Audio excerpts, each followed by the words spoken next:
What's going on in America today? Why are we over our heads in debt? Why can't the politicians bring debt under control?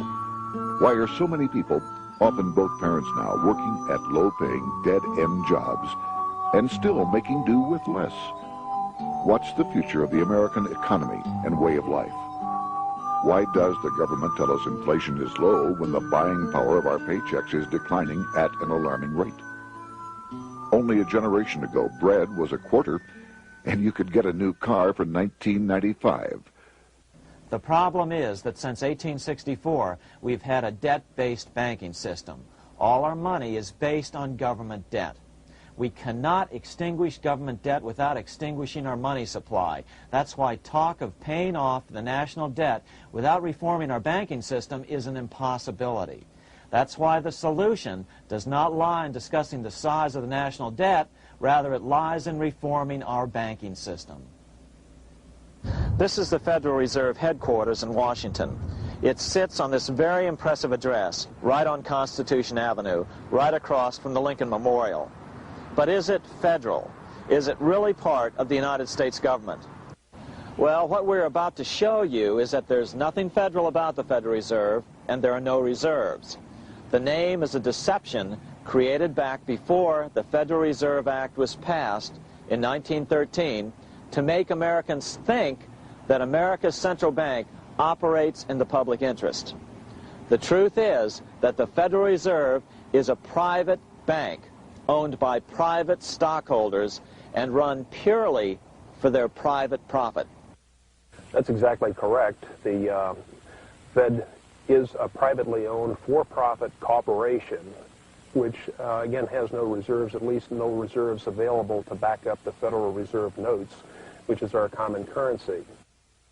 Oh, absolutely. The Federal Reserve is neither federal and has doubtful reserves. It's a private bank that is owned by member banks.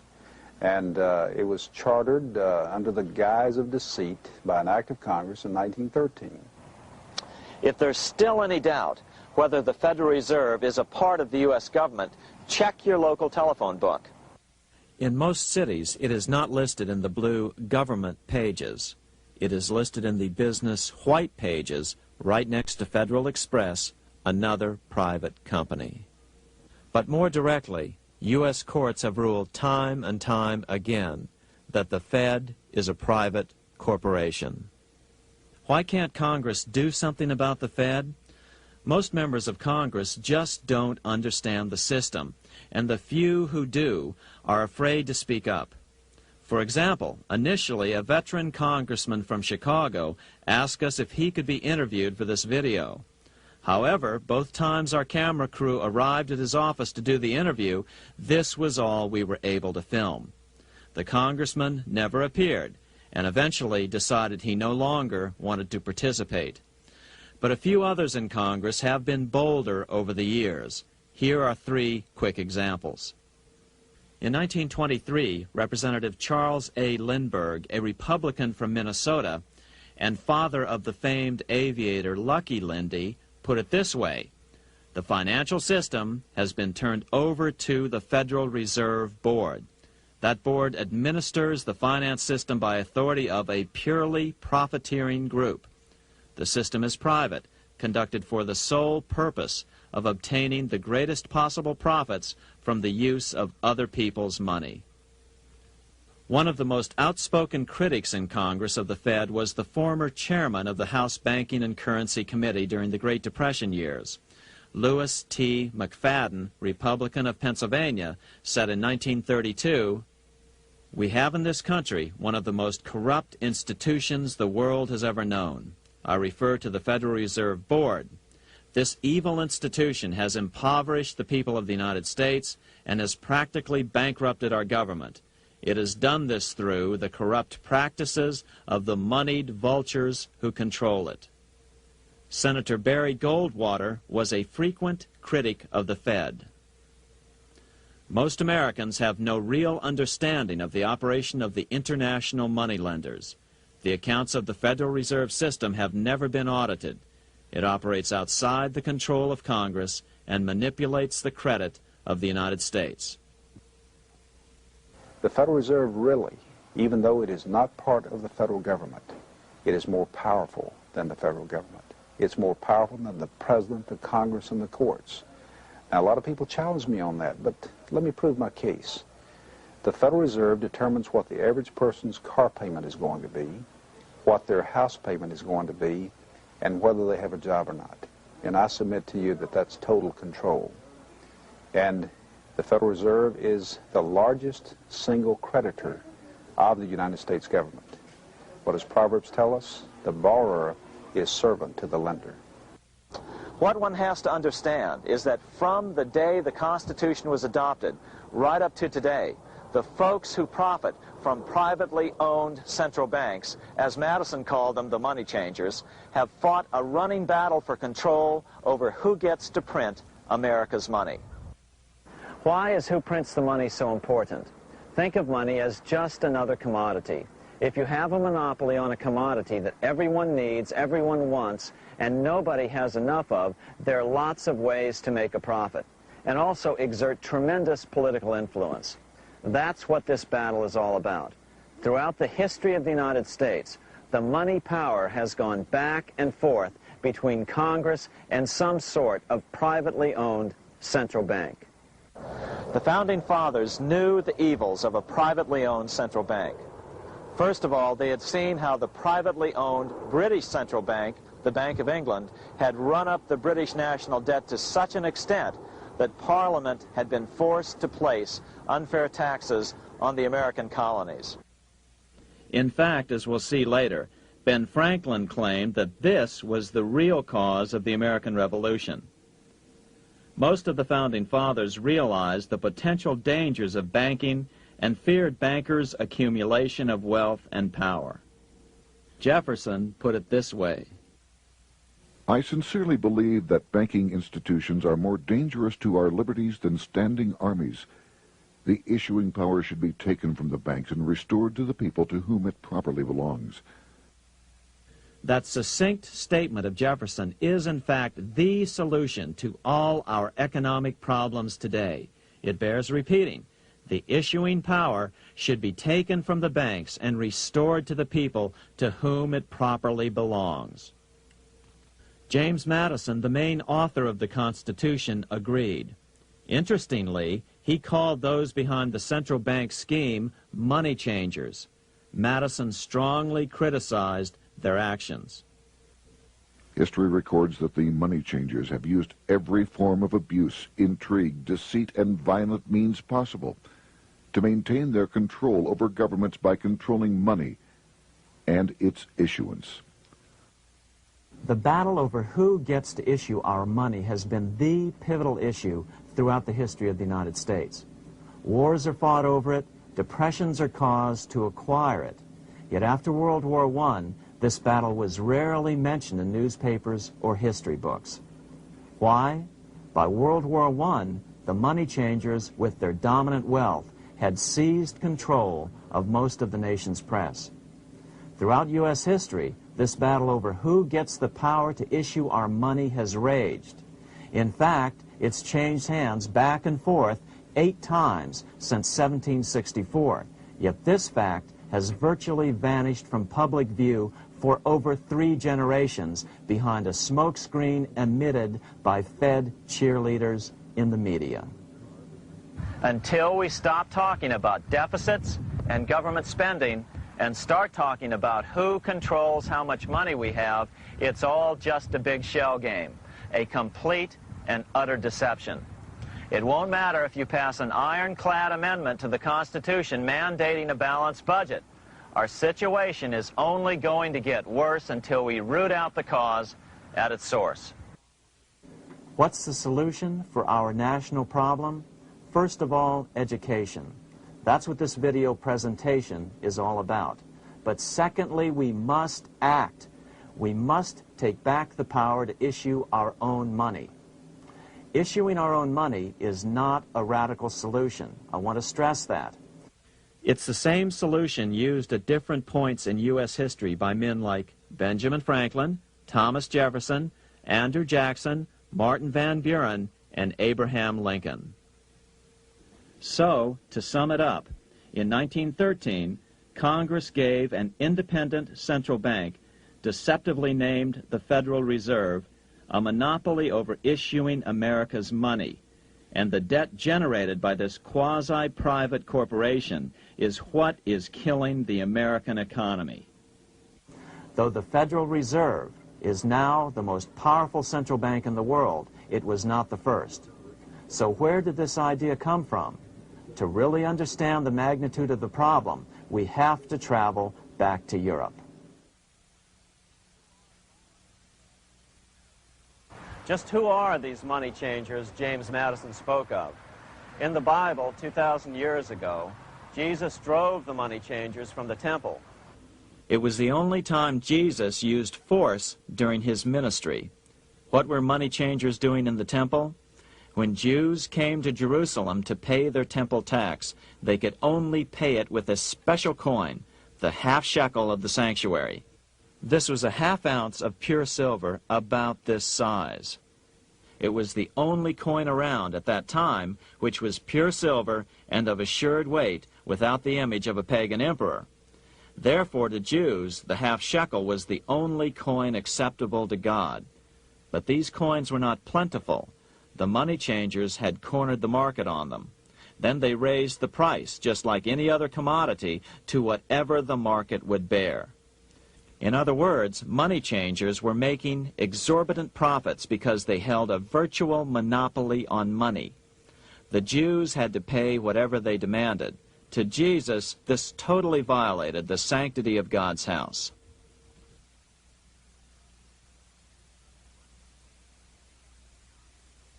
But the money-changing scam did not originate in Jesus' day.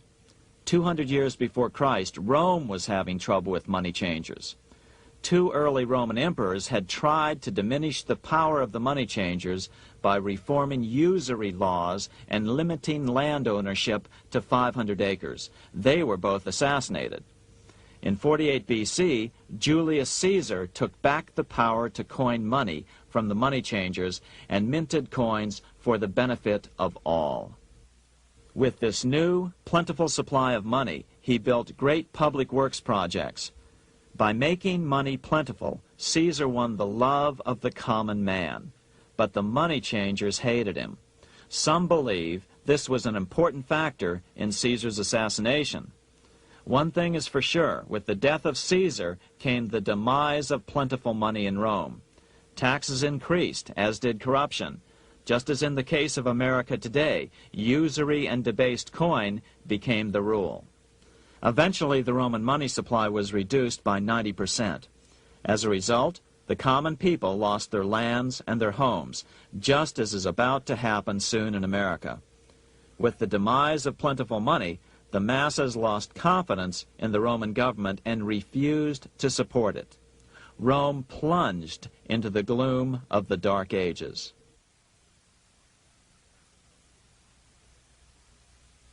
A 1,000 years after the death of Christ, money changers, those who loan out and manipulate the quantity of money, were active in medieval England. In fact, they were so active that acting together, they could manipulate the entire English economy. These were not bankers per se. The money changers generally were the goldsmiths. They were the first bankers because they started keeping other people's gold for safekeeping in their vaults. The first paper money was merely a receipt for gold left at the goldsmith. Paper money caught on because it was more convenient than carrying around a lot of heavy gold and silver coins. Eventually, goldsmiths noticed that only a small fraction of the depositors ever came in and demanded their gold at any one time. Goldsmiths started cheating on the system. They discovered that they could print more money than they had gold, and usually no one would be the wiser. Then they could loan out this extra money and collect interest on it. This was the birth of fractional reserve banking. That is, loaning out many times more money than you have assets on deposit. So, if $1,000 in gold were deposited with them, they could loan out about $10,000 in paper money and draw interest payments on it, and no one would ever discover the deception. By this means, goldsmiths gradually accumulated more and more wealth and used this wealth to accumulate more and more gold. Today, this practice of loaning out more money than there are reserves is known as fractional reserve banking.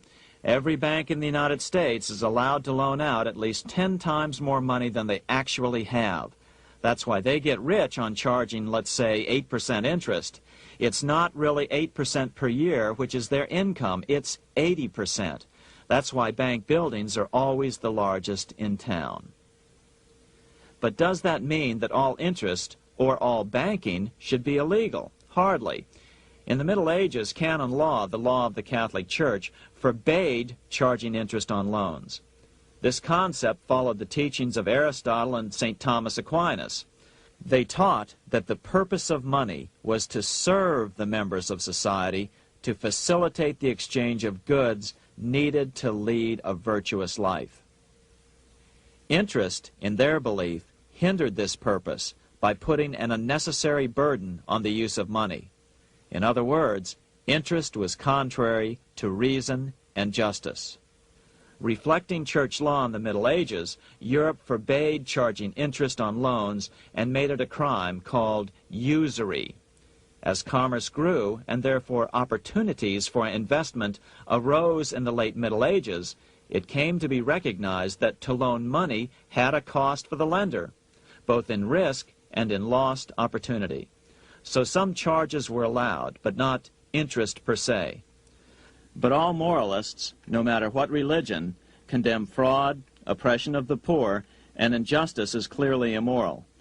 As we will see, fractional reserve lending is rooted in a fraud, results in widespread poverty, and reduces the value of everyone else's money.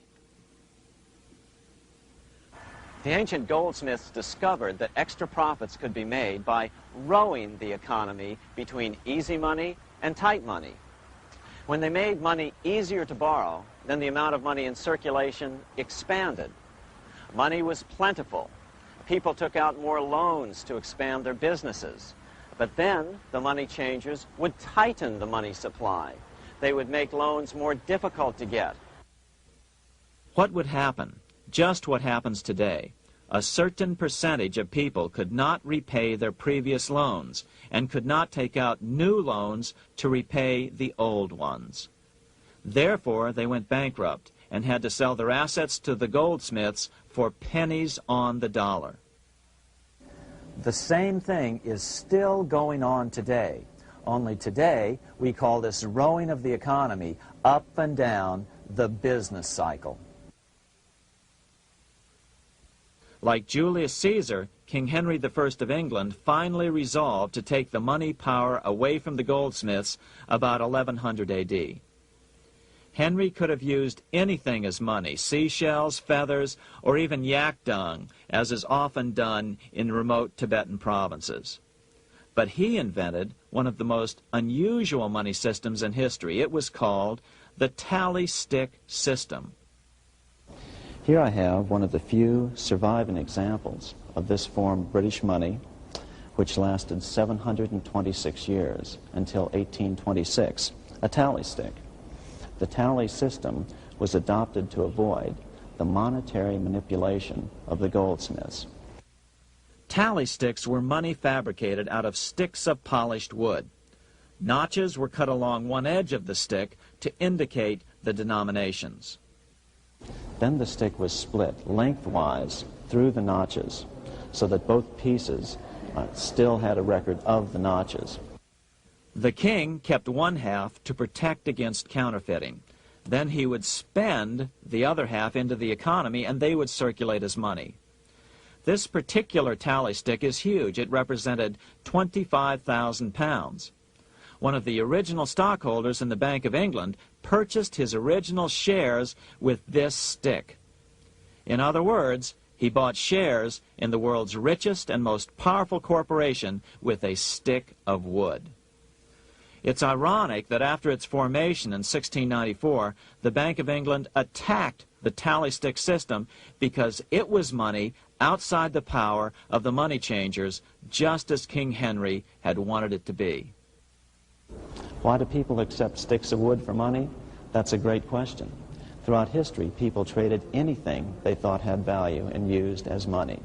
You see, the secret is that money is only what people agree on to use as money. What's our paper money today? It's really just paper. But here's the trick. King Henry ordered that tally sticks had to be used to pay the king's taxes. This built-in demand for tally sticks immediately made them circulate and be accepted as money. And they worked well. In fact, no other form of money has worked so well for so long as tally sticks. Keep in mind, the British Empire was built under the tally stick system. The tally stick system succeeded despite the fact that the money changers constantly attacked it by offering the metal coin system as competition. In other words, metal coins never went completely out of circulation, but tally sticks hung on because they were good for the payment of taxes. Finally, in the 1500s, King Henry VIII relaxed the laws concerning usury, and the money changers wasted no time reasserting themselves. They quickly made their gold and silver money plentiful for a few decades. But when Queen Mary took the throne and tightened the usury laws again, the money changers renewed the hoarding of gold and silver coins, forcing the economy to plummet. When Queen Mary's sister, Queen Elizabeth I, took the throne, she was determined to regain control over English money. Her solution was to issue gold and silver coins from the public treasury and take the control over the money supply away from the money changers. Although control over money was not the only cause of the English Revolution in 1642, religious differences fueled the conflict. Monetary policy played a major role. Financed by the money changers, Oliver Cromwell finally overthrew King Charles, purged the Parliament, and put the king to death. The money changers were immediately allowed to consolidate their financial power. The result was that for the next 50 years, the money changers plunged Great Britain into a series of costly wars. They took over a square mile of property in the center of London, known as the City of London. This area today is still known as one of the 3 predominant financial centers of the world.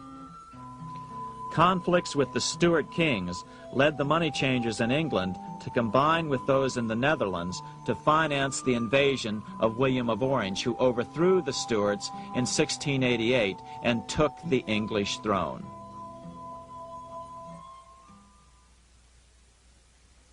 By the end of the 1600s, England was in financial ruin.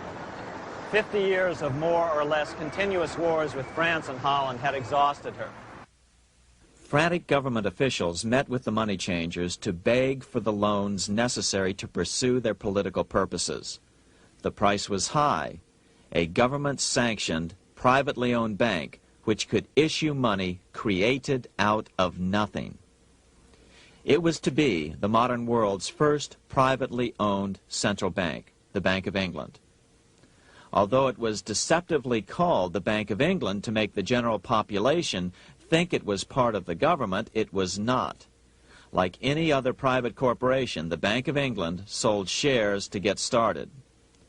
The investors, whose names were never revealed, were supposed to put up £1.25 million British pounds in gold coin to buy their shares in the bank, but only £750,000 was ever received. Despite that, the bank was duly chartered in 1694 and started out in the business of loaning out several times the money it supposedly had in reserves, all at interest. In exchange, the new bank would loan British politicians as much of the new currency as they wanted, as long as they secured the debt by direct taxation of the British people. So, legalization of the Bank of England amounted to nothing less than legal counterfeiting of a national currency for private gain. Unfortunately, nearly every nation now has a privately controlled central bank using the Bank of England as the basic model. Such is the power of these central banks that they soon take total control over a nation's economy. It soon amounts to nothing but a plutocracy, rule by the rich. It would be like putting control of the army in the hands of the mafia. The danger of tyranny would be extreme. Yes, we need central banks. No, we do not need them in private hands. The central bank scam is really a hidden tax. The nation sells bonds to the central bank to pay for things it does not have the political will to raise taxes to pay for. But the bonds are purchased with money the central bank creates out of nothing. More money in circulation makes your money worth less. The government gets as much money as it needs, and the people pay for it in inflation. The beauty of the plan is that not one person in 1,000 can figure it out because it's usually hidden behind complex-sounding economics gibberish. With the formation of the Bank of England, the nation was soon awash in money. Prices throughout the country doubled. Massive loans were granted for just about any wild scheme. One venture proposed to drain the Red Sea to recover gold supposedly lost when the Egyptian army drowned pursuing Moses and the Israelites.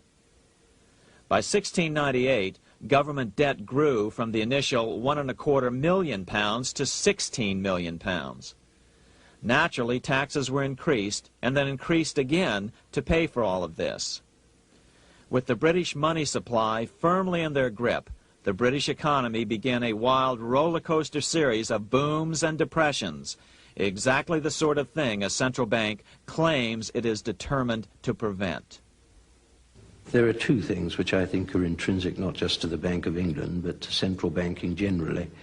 The first is an involvement in the formulation of monetary policy with the specific objective of achieving monetary stability.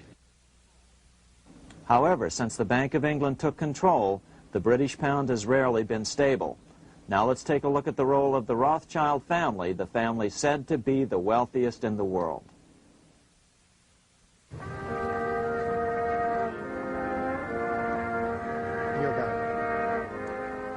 This is Frankfurt, Germany. 50 years after the Bank of England opened its doors, a goldsmith named Amschel Moses Bauer opened a coin shop, a counting house, in 1743. And over the door he placed a sign depicting a Roman eagle on a red shield. The shop became known as the Red Shield Firm, or in German, Rothschild. When his son, Amschel Meyer Bauer, inherited the business, he decided to change his name to Rothschild. Amschel soon learned that loaning money to governments and kings was more profitable than loaning to private individuals. Not only were the loans bigger, but they were secured by the nation's taxes. Mayer Rothschild had 5 sons. He trained them all in the skills of money creation, then sent them out to the major capitals of Europe to open branch offices of the family banking business. His first son, Amschel Meyer, stayed in Frankfurt to mind the hometown bank. His second son, Solomon, was sent to Vienna. His third son, Nathan, was clearly the most clever. He was sent to London at age 21 in 1798, 100 years after the founding of the Bank of England. His fourth son, Karl, went to Naples, and his fifth son, Jacob, went to Paris. In 1785, Mayer Amschel moved his entire family to this larger house, a 5-story dwelling he shared with the Schiff family. This house was known as the Green Shield. The Rothschilds and the Schiffs would play a central role in the rest of European financial history and in that of the United States. The Rothschilds broke into dealings with European royalty here at Wilhelmshof, the palace of the wealthiest man in Germany. In fact, the wealthiest monarch in all Europe, Prince William of Hesse-Kassel. At first, the Rothschilds were only helping William speculate in precious coins. But when Napoleon chased Prince William into exile, he sent £550,000, a gigantic sum at that time, to Nathan Rothschild in London with instructions for him to buy consols, British government bonds, also called government stock. But Rothschild used the money for his own purposes. With Napoleon on the loose, the opportunities of wartime investments were nearly limitless. William returned here sometime prior to the Battle of Waterloo in 1815. He summoned Rothschild and demanded his money back. The Rothschilds returned William's money with the interest the British consuls would have paid him had the investment actually been made. But the Rothschilds kept all the past profits they had made using William's money. Nathan Rothschild later bragged that in the 17 years he'd been in England, he'd increased his original £20,000 stake given to him by his father by 2,500 times. By cooperating within the family, the Rothschilds soon grew unbelievably wealthy. By the mid-1800s, they dominated all European banking and were certainly the wealthiest family in the world. They financed Cecil Rhodes, making it possible for him to establish a monopoly over the diamond and gold fields of South Africa. In America, they financed the Harrimans and railroads, the Vanderbilts and railroads and the press, and Carnegie in the steel industry, among many others. In fact, during World War I, J.P. Morgan was thought to be the richest man in America. But after his death, it was discovered that he was actually only a lieutenant of the Rothschilds. Once Morgan's will was made public, it was discovered that he owned only 19% of J.P. Morgan companies. By 1850, James Rothschild, the heir of the French branch of the family, was said to be worth 600 million French francs, 150 million more than all the other bankers in France put together. He built this mansion called Ferrier, just east of Paris. Wilhelm I, on seeing it, exclaimed, "Kings couldn't afford this. It could only belong to a Rothschild." Another 19th century French commentator put it this way: "There is but one power in Europe, and that is Rothschild." There is no evidence that their predominant standing in European or world finance has changed. Now let's take a look at the results the Bank of England had produced on the British economy and how that later was the root cause of the American Revolution.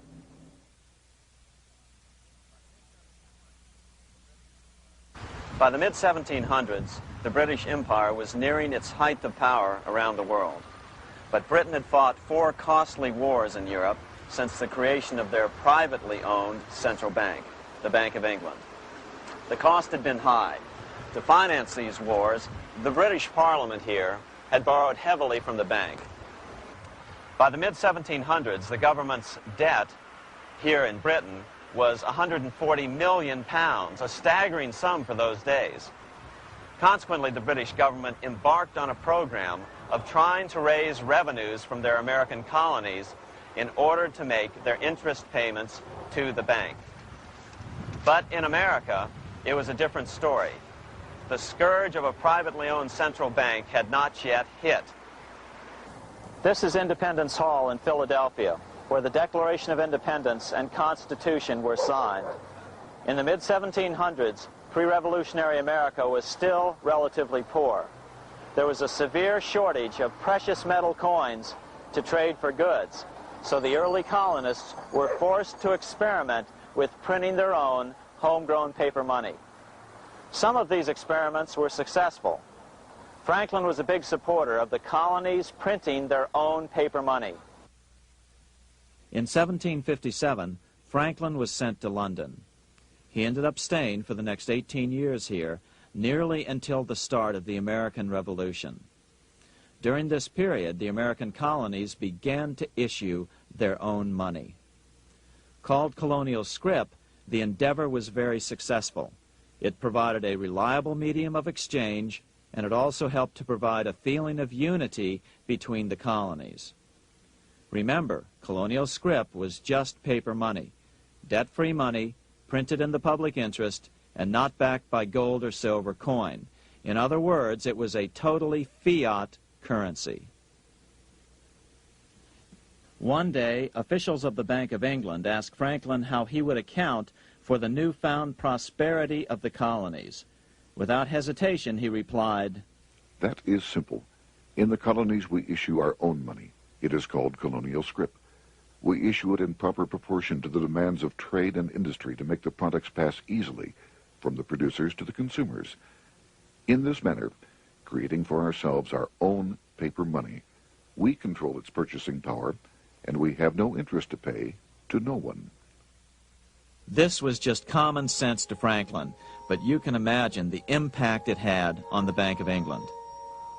America had learned the secret of money, and that genie had to be returned to its bottle as soon as possible.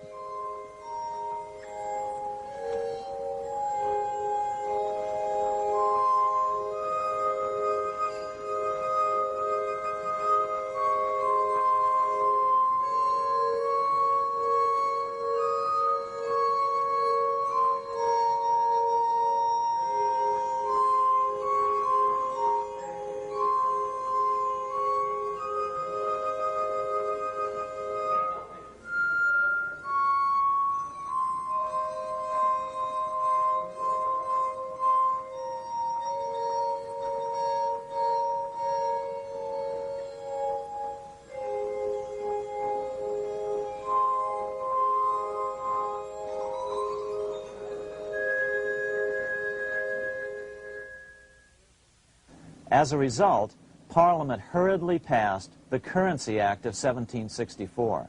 This prohibited colonial officials from issuing their own money and ordered them to pay all future taxes in gold or silver coins.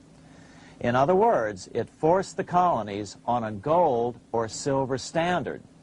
For those who still believe that a gold standard is the answer for America's current monetary problems, look what happened to America after that. Writing in his autobiography, Franklin said, "In 1 year, the conditions were so reversed that the era of prosperity ended and a depression set in to such an extent that the streets of the colonies were filled with unemployed." Franklin claims that this was even the basic cause for the American Revolution.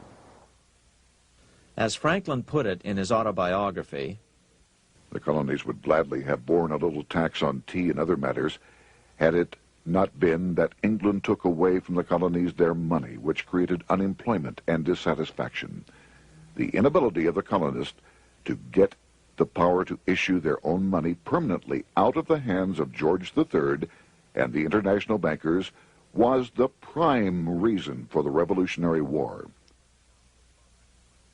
by the time the first shots were fired in Lexington, Massachusetts, on April 19, 1775, the colonies had been drained of gold and silver coin by British taxation. As a result, the Continental government had no choice but to print money to finance the war. At the start of the Revolution, the U.S. money supply stood at $12 million. By the end of the war, it was nearly $500 million. As a result, the currency was virtually worthless. Shoes sold for $5,000 a pair. Colonial scrip had worked because just enough was issued to facilitate trade. As George Washington lamented, a wagon load of money will scarcely purchase a wagon load of provisions. Today, those who support a gold-backed currency point to this period during the Revolution to demonstrate the evils of a fiat currency. But remember, the same currency had worked so well 20 years earlier during times of peace that the Bank of England had Parliament outlaw it. Towards the end of the Revolution, the Continental Congress, meeting here at Independence Hall, grew desperate for money. In 1781, they allowed Robert Morris, their financial superintendent, to open a privately owned central bank. Incidentally, Morris was a wealthy man who had grown wealthier during the Revolution by trading in war materials. Called the Bank of North America, the new bank was closely modeled after the Bank of England. It was allowed to practice fractional reserve banking. That is, it could lend out money it didn't have, then charge interest on it. If you or I were to do that, we would be charged with fraud, a felony. The bank's charter called for private investors to put up $400,000 worth of initial capital. But when Morris was unable to raise the money, he brazenly used his political influence to have gold deposited in the bank, which had been loaned to America by France. He then loaned this money to himself and his friends to reinvest in shares of the bank. And, like the Bank of England, the bank was given a monopoly over the national currency. Soon the dangers became clear. The value of American currency continued to plummet. So, 4 years later, in 1785, the bank's charter was not renewed. The leader of the effort to kill the bank, William Findley of Pennsylvania, explained the problem this way, quote, "This institution, having no principle but that of avarice, will never be varied in its object, to engross all the wealth, power, and influence of the state." The men behind the Bank of North America, Alexander Hamilton, Robert Morris, and the bank's president, Thomas Weiling, did not give up. Only 6 years later, Hamilton, then Secretary of the Treasury, and his mentor, Morris, rammed a new privately owned central bank through the new Congress. Called the first bank of the United States, Thomas Weiling again served as the bank's president.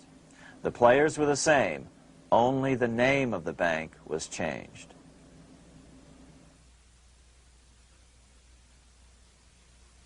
In 1787, colonial leaders assembled in Philadelphia to replace the ailing Articles of Confederation. As we saw earlier, both Thomas Jefferson and James Madison were unalterably opposed to a privately owned central bank. They had seen the problems caused by the Bank of England. They wanted nothing of it. As Jefferson later put it,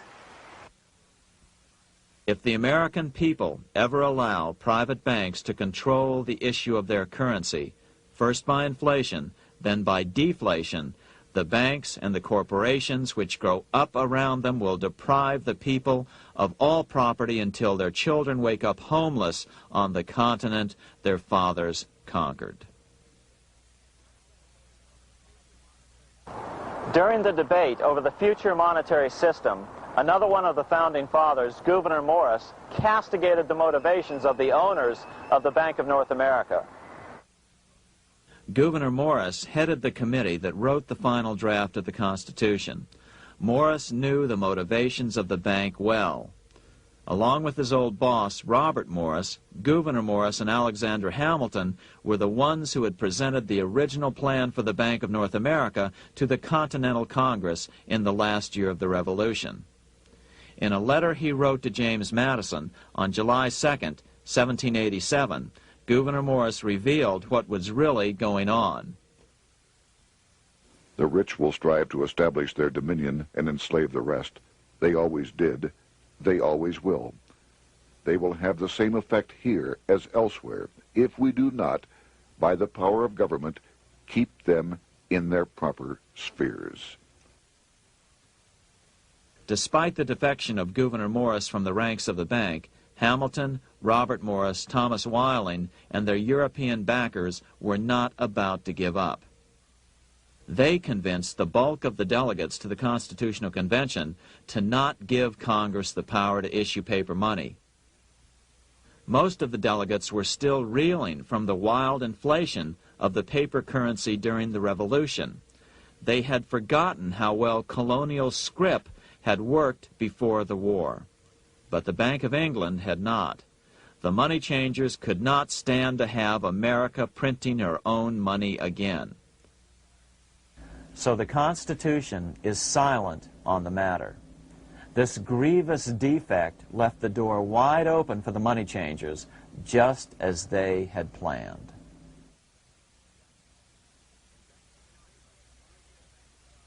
In 1790, less than 3 years after the Constitution had been signed, the money changers struck again.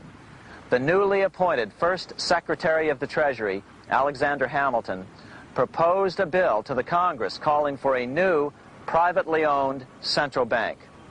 Coincidentally, that was the very year that Amschel Rothschild made his pronouncement from his flagship bank in Frankfurt. Let me issue and control a nation's money, and I care not who writes the laws. Alexander Hamilton was a tool of the international bankers, and he wanted to create the U.S. Bank, the BUS, or the Bank of the United States, and did so. Interestingly, one of Hamilton's first jobs after graduating from law school in 1782 was as an aide to Robert Morris, the head of the Bank of North America. In fact, the year before, Hamilton had written Morris a letter saying, "A national debt, if it is not excessive, will be to us a national blessing." A blessing to whom? After a year of intense debate, in 1791, Congress passed the bill and gave it a 20-year charter. The new bank was to be called the First Bank of the United States, or BUS. Here we are in front of the First Bank of the United States in Philadelphia. The bank was given a monopoly on printing U.S. currency, even though 80% of its stock would be held by private investors. The other 20% would be purchased by the U.S. government. But the reason was not to give the government a piece of the action. It was to provide the capital for the other 80% owners. As with the old Bank of North America and the Bank of England before that, the stockholders never paid the full amount for their shares. The U.S. government put up their initial $2 million in cash. Then the bank, through the old magic of fractional reserve lending, made loans to its charter investors so they could come up with the remaining $8 million of capital needed for this risk-free investment. Like the Bank of England, the name of the Bank of the United States was deliberately chosen to hide the fact that it was privately controlled. And like the Bank of England, the names of the investors in the bank were never revealed. Many years later, it was a common saying that the Rothschilds were the power behind the old Bank of the United States. The bank was sold to Congress as a way to bring stability to the banking system and eliminate inflation. So what happened? Over the first 5 years, the U.S. government borrowed $8.2 million from the Bank of the United States. In the same 5-year period, prices rose by 72%. Jefferson, as the new Secretary of State, watched the borrowing with sadness and frustration, unable to stop it. I wish it were possible to obtain a single amendment to our Constitution, taking from the federal government the power of borrowing. Millions of Americans feel the same way today. They watch in helpless frustration as the federal government borrows the American economy into oblivion.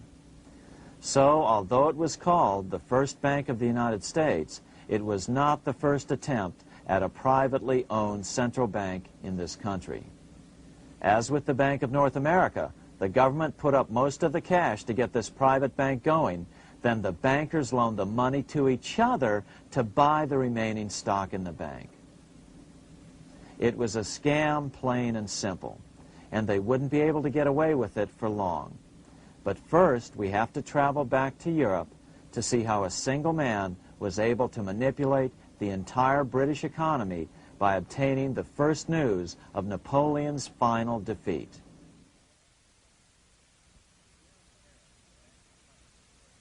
Here in Paris, the Bank of France was organized in 1800, just like the Bank of England. But Napoleon decided France had to break free of debt, and he never trusted the Bank of France. He declared that when a government is dependent upon bankers for money, the bankers, not the leaders of the government, are in control. The hand that gives is above the hand that takes. Money has no motherland. Financiers are without patriotism and without decency. Their sole object is gain. Back in America, unexpected help was about to arrive. In 1800, Thomas Jefferson narrowly defeated John Adams to become the third president of the United States. By 1803, Jefferson and Napoleon had struck a deal. The U.S. would give Napoleon $3 million in gold in exchange for a huge chunk of territory west of the Mississippi River, the Louisiana Purchase. With that $3 million, Napoleon quickly forged an army and set off across Europe, conquering everything in his path. But the Bank of England quickly rose to oppose him. They financed every nation in his path, reaping the enormous profits of war. Prussia, Austria, and finally Russia all went heavily into debt in a futile attempt to stop Napoleon. 4 years later, with the main French army in Russia, 30-year-old Nathan Rothschild, the head of the London office of the Rothschild family, personally took charge of a bold plan to smuggle a much-needed shipment of gold right through France to finance an attack by the Duke of Wellington from Spain. Nathan later bragged at a dinner party in London that it was the best business he'd ever done. Little did he know that he would do much better business in the near future. Wellington's attacks from the south and other defeats eventually forced Napoleon to abdicate, and Louis XVIII was crowned king. Napoleon was exiled to Elba, a tiny island off the coast of Italy, supposedly exiled from France forever. While Napoleon was in exile on Elba, temporarily defeated by England with the financial help of the Rothschilds, America was trying to break free of its central bank as well.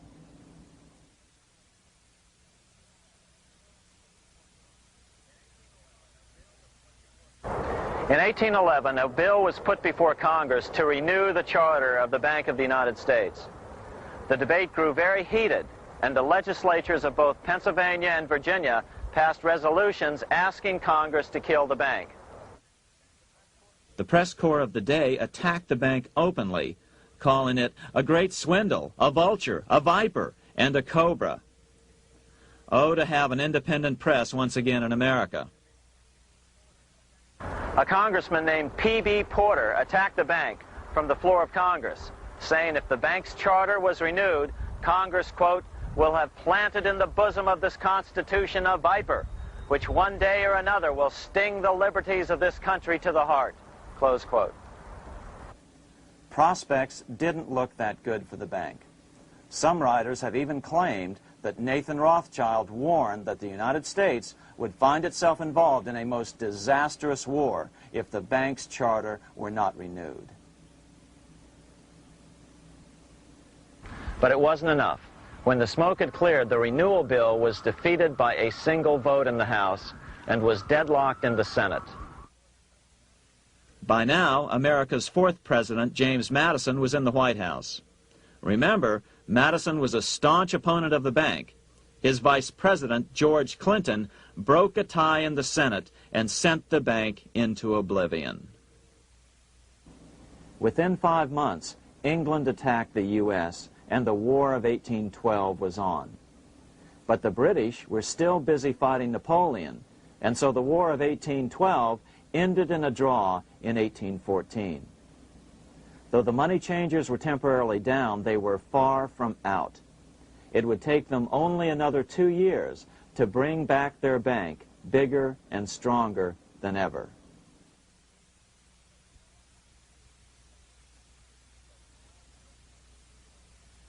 But now let's return to Napoleon, because nothing else in history more aptly demonstrates the ingenuity of the Rothschild family than their control of the British stock market after Waterloo. In 1815, a year after the end of the War of 1812 in America, Napoleon escaped his exile and returned to Paris. French troops were sent out to capture him, but such was his charisma that the soldiers rallied around their old leader and hailed him as their emperor once again. In March of 1815, Napoleon equipped an army which Britain's Duke of Wellington defeated less than 90 days later at Waterloo. Some writers claim Napoleon borrowed £5 million from the Bank of England to rearm. But it appears these funds actually came from the Ouvard banking house in Paris. Nevertheless, from about this point on, it was not unusual for privately controlled central banks to finance both sides in a war. Why would a central bank finance opposing sides in a war? Because war is the biggest debt generator of them all. A nation will borrow any amount for victory. The ultimate loser is loaned just enough to hold out the vain hope of victory, and the ultimate winner is given enough to win. Besides, such loans are usually conditioned upon the guarantee that the victor will honor the debts of the vanquished.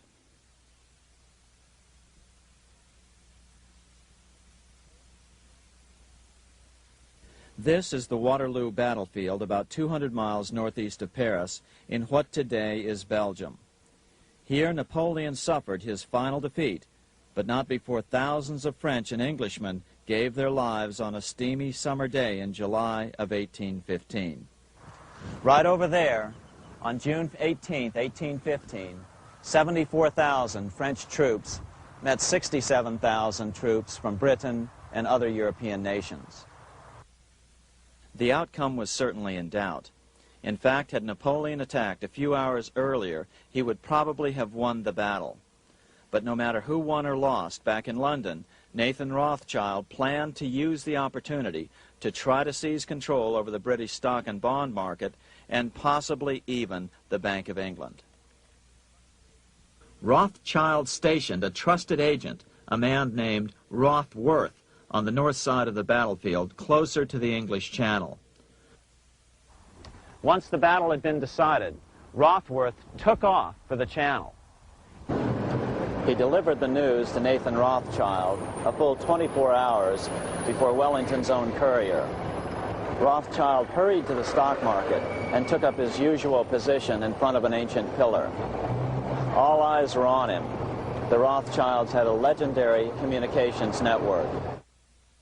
If Wellington had been defeated and Napoleon was loose on the continent again, Britain's financial situation would become grave indeed. Rothschild looked saddened. He stood there motionless, eyes downcast. Then suddenly he began selling. Other nervous investors saw that Rothschild was selling. It could only mean one thing. Napoleon must have won, Wellington must have lost. The market plummeted. Soon everyone was selling their consols, their British government bonds, and prices dropped sharply. But then Rothschild started secretly buying up the consols through his agents for only a fraction of their worth hours before. Myths, legends, you say? 100 years later, the New York Times ran a story which said that Nathan's grandson had attempted to secure a court order to suppress a book with this stock market story in it. The Rothschild family claimed the story was untrue and libelous, but the court denied the Rothschilds' request and ordered the family to pay all court costs. What's even more interesting about this story is that some authors claim that the day after the Battle of Waterloo, in a matter of hours, Nathan Rothschild came to dominate not only the bond market, but the Bank of England as well. Whether or not the Rothschild family seized control of the Bank of England, the first privately owned central bank in a major European nation and the wealthiest, one thing is certain. By the mid-1800s, the Rothschilds were the richest family in the world, bar none.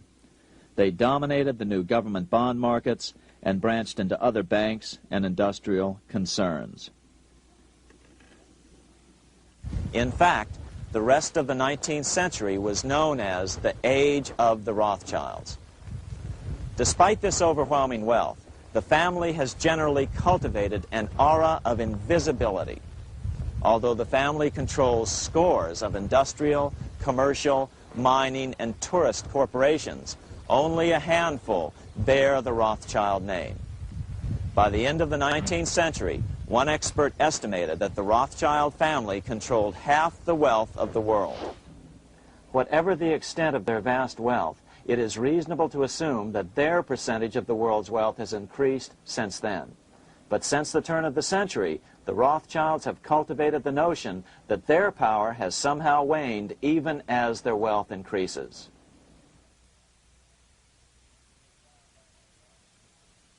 Meanwhile, back in Washington in 1816, just 1 year after Waterloo and Rothschild's alleged takeover of the Bank of England, the American Congress passed a bill permitting yet another privately owned central bank.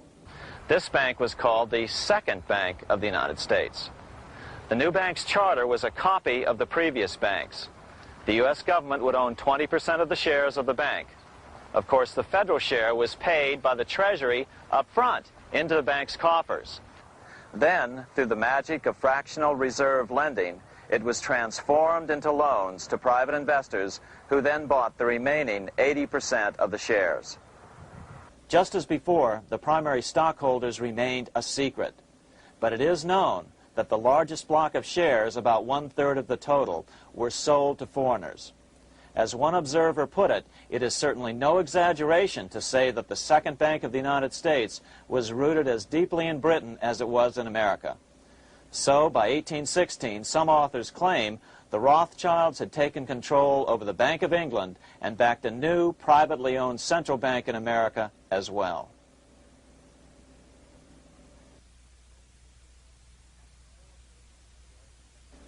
After 12 years of manipulations of the U.S. economy on the part of the Second Bank of the U.S., the American people had had just about enough. Opponents of the bank nominated a dignified senator from Tennessee, Andrew Jackson, the hero of the Battle of New Orleans, to run for president. This is his home, the Hermitage. No one gave Jackson a chance initially. The bank had long ago learned how the political process could be controlled with money. To the surprise and dismay of the money changers, Jackson was swept into office in 1828. Jackson was determined to kill the bank at the first opportunity and wasted no time in trying to do so. But the bank's 20-year charter didn't come up for renewal until 1836, the last year of his second term, if he could survive that long. During his first term, Jackson contented himself with rooting out the bank's many minions from government service. He fired 2,000 of the 11,000 employees of the federal government. In 1832, with his re-election approaching, the bank struck an early blow, hoping Jackson would not want to stir up controversy. They asked Congress to pass a renewal bill 4 years early. Naturally, Congress complied, then sent it to the president for signing. But Jackson weighed in with both feet. Old Hickory, never a coward, vetoed the bill. His veto message is one of the great American documents. It clearly lays out the responsibility of the American government towards its citizens, rich and poor. It is not our own citizens only who are to receive the bounty of our government. More than 8 million of the stock of this bank are held by foreigners. Is there no danger to our liberty and independence in a bank that in its nature has so little to bind it to our country? Controlling our currency, receiving our public monies, and holding thousands of our citizens' independence would be more formidable and dangerous than a military power of the enemy. If government would confine itself to equal protection and, as heaven does its rains, shower its favor alike on the high and the low, the rich and the poor, it would be an unqualified blessing. In the act before me, there seems to be a wide and unnecessary departure from these just principles. Later that year, in July 1832, Congress was unable to override Jackson's veto. Now Jackson had to stand for re-election. Jackson took his argument directly to the people. For the first time in U.S. history, Jackson took his presidential campaign on the road. Before then, presidential candidates stayed at home and looked presidential. His campaign slogan was Jackson and no bank. The National Republican Party ran Senator Henry Clay against Jackson. Despite the fact that the bankers poured over $3 million into Clay's campaign, Jackson was reelected by a landslide in November of 1832. Despite his presidential victory, Jackson knew the battle was only beginning. "The hydra of corruption is only scotched, not dead," said the newly elected president. Jackson ordered his new Secretary of Treasury, Lewis McLean, to start removing the government's deposits from the second bank and start placing them in state banks. But McLean refused to do so. Jackson fired him and appointed William J. Duane as the new Secretary of the Treasury. Duane also refused to comply with the president's requests, and so Jackson fired him as well and then appointed Roger B. Taney to the office. Taney did withdraw government funds from the bank starting on October 1st, 1833. Jackson was jubilant. "I have it chained. I'm ready with screws to draw every tooth and then the stumps." But the bank was not yet done fighting. Its head, Nicholas Biddle, used his influence to get the Senate to reject Taney's nomination. Then, in a rare show of arrogance, Biddle threatened to cause a depression if the bank was not rechartered. This worthy president thinks that because he has scalped Indians and imprisoned judges, he is to have his way with the bank. He is mistaken. Next, in an unbelievable fit of honesty for a central banker, Biddle admitted that the bank was going to make money scarce to force Congress to restore the bank. Nothing but widespread suffering will produce any effect on Congress.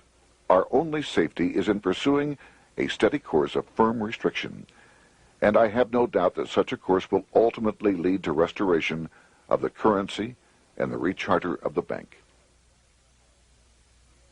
What a stunning revelation. Here was the pure truth, revealed with shocking clarity. Biddle intended to use the money contraction power of the bank to cause a massive depression until America gave in. Unfortunately, this has happened time and time again throughout U.S. history and is about to happen again in today's world. Nicholas Biddle made good on his threat. The bank sharply contracted the money supply by calling in old loans and refusing to extend new ones. A financial panic ensued, followed by a deep depression. Naturally, Biddle blamed Jackson for the crash, saying that it was caused by the withdrawal of federal funds from the bank. Unfortunately, his plan worked well. Wages and prices sagged. Unemployment soared along with business bankruptcies. The nation quickly went into an uproar. Newspaper editors blasted Jackson in editorials. The bank threatened to withhold payments, which then could be made directly to key politicians for their support. Within only months, Congress assembled in what was called the panic session. 6 months after he had withdrawn funds from the bank, Jackson was officially censured by a resolution which passed the Senate by a vote of 26 to 20. It was the first time a president had ever been censured by Congress. Jackson lashed out at the bank. "You are a den of vipers. I intend to rout you out, and by eternal God, I will rout you out." America's fate teetered on a knife edge. If Congress could muster enough votes to override Jackson's veto, the bank would be granted another 20-year monopoly or more over America's money, time enough to consolidate its already great power. Then a miracle occurred. The governor of Pennsylvania came out supporting President Jackson and strongly criticized the bank. On top of that, Biddle had been caught boasting in public about the bank's plan to crash the economy. Suddenly, the tide shifted. In April of 1834, the House of Representatives voted 134 to 82 against rechartering the bank. This was followed up by an even more lopsided vote to establish a special committee to investigate whether the bank had caused the crash. When the investigating committee arrived at the bank's door in Philadelphia, armed with a subpoena to examine the books, Biddle refused to give them up. Nor would he allow inspection of correspondence with congressmen relating to their personal loans and advances he'd made to them. He also refused to testify before the committee back in Washington. On January 8, 1835, Jackson paid off the final installment on the national debt, which had been necessitated by allowing the banks to issue currency for government bonds rather than simply issuing treasury notes without such debt. He was the only president to ever pay off the debt. A few weeks later, on January 30th, 1835, an assassin by the name of Richard Lawrence tried to shoot President Jackson, but by the grace of God, both pistols misfired. Lawrence was later found not guilty by reason of insanity. After his release, he bragged to friends that powerful people in Europe had put him up to the task and promised to protect him if he were caught. The following year, when its charter ran out, the Second Bank of the United States ceased functioning as the nation's central bank. Biddle was later arrested and charged with fraud. He was tried and acquitted, but died shortly thereafter while still tied up in civil suits. After his second term as president, Jackson retired here to the Hermitage outside of Nashville to live out his life. He is still remembered here for his determination to kill the bank. In fact, he killed it so well that it took the money changers 77 years to undo the damage. When asked what his most important accomplishment had been, Jackson replied, "I killed the bank." Unfortunately, even Jackson failed to grasp the entire picture and its root cause. Although Jackson had killed the central bank, the most insidious weapon of the money changers, fractional reserve banking, remained in use by the numerous state-chartered banks. This fueled economic instability in the years before the Civil War. Still, the central bankers were out, and as a result, America thrived as it expanded westward. During this time, the principal money changers struggled to regain their lost centralized power, but to no avail. Then, finally, they reverted to the old central bankers' formula: war to create debt and dependency. If they couldn't get their central bank any other way, America could be brought to its knees by plunging it into a civil war, just as they had done in 1812 after the first Bank of the United States was not rechartered. 1 month after the inauguration of Abraham Lincoln, the first shots of the American Civil War were fired here at Fort Sumter, South Carolina, on April 12, 1861. Certainly slavery was a cause for the Civil War, but not the primary cause. Lincoln knew that the economy of the South depended upon slavery, and so before the Civil War, he had no intention of eliminating it. Lincoln had put it this way in his inaugural address only 1 month earlier. I have no purpose, directly or indirectly, to interfere with the institution of slavery in the states where it now exists. I believe I have no lawful right to do so, and I have no inclination to do so.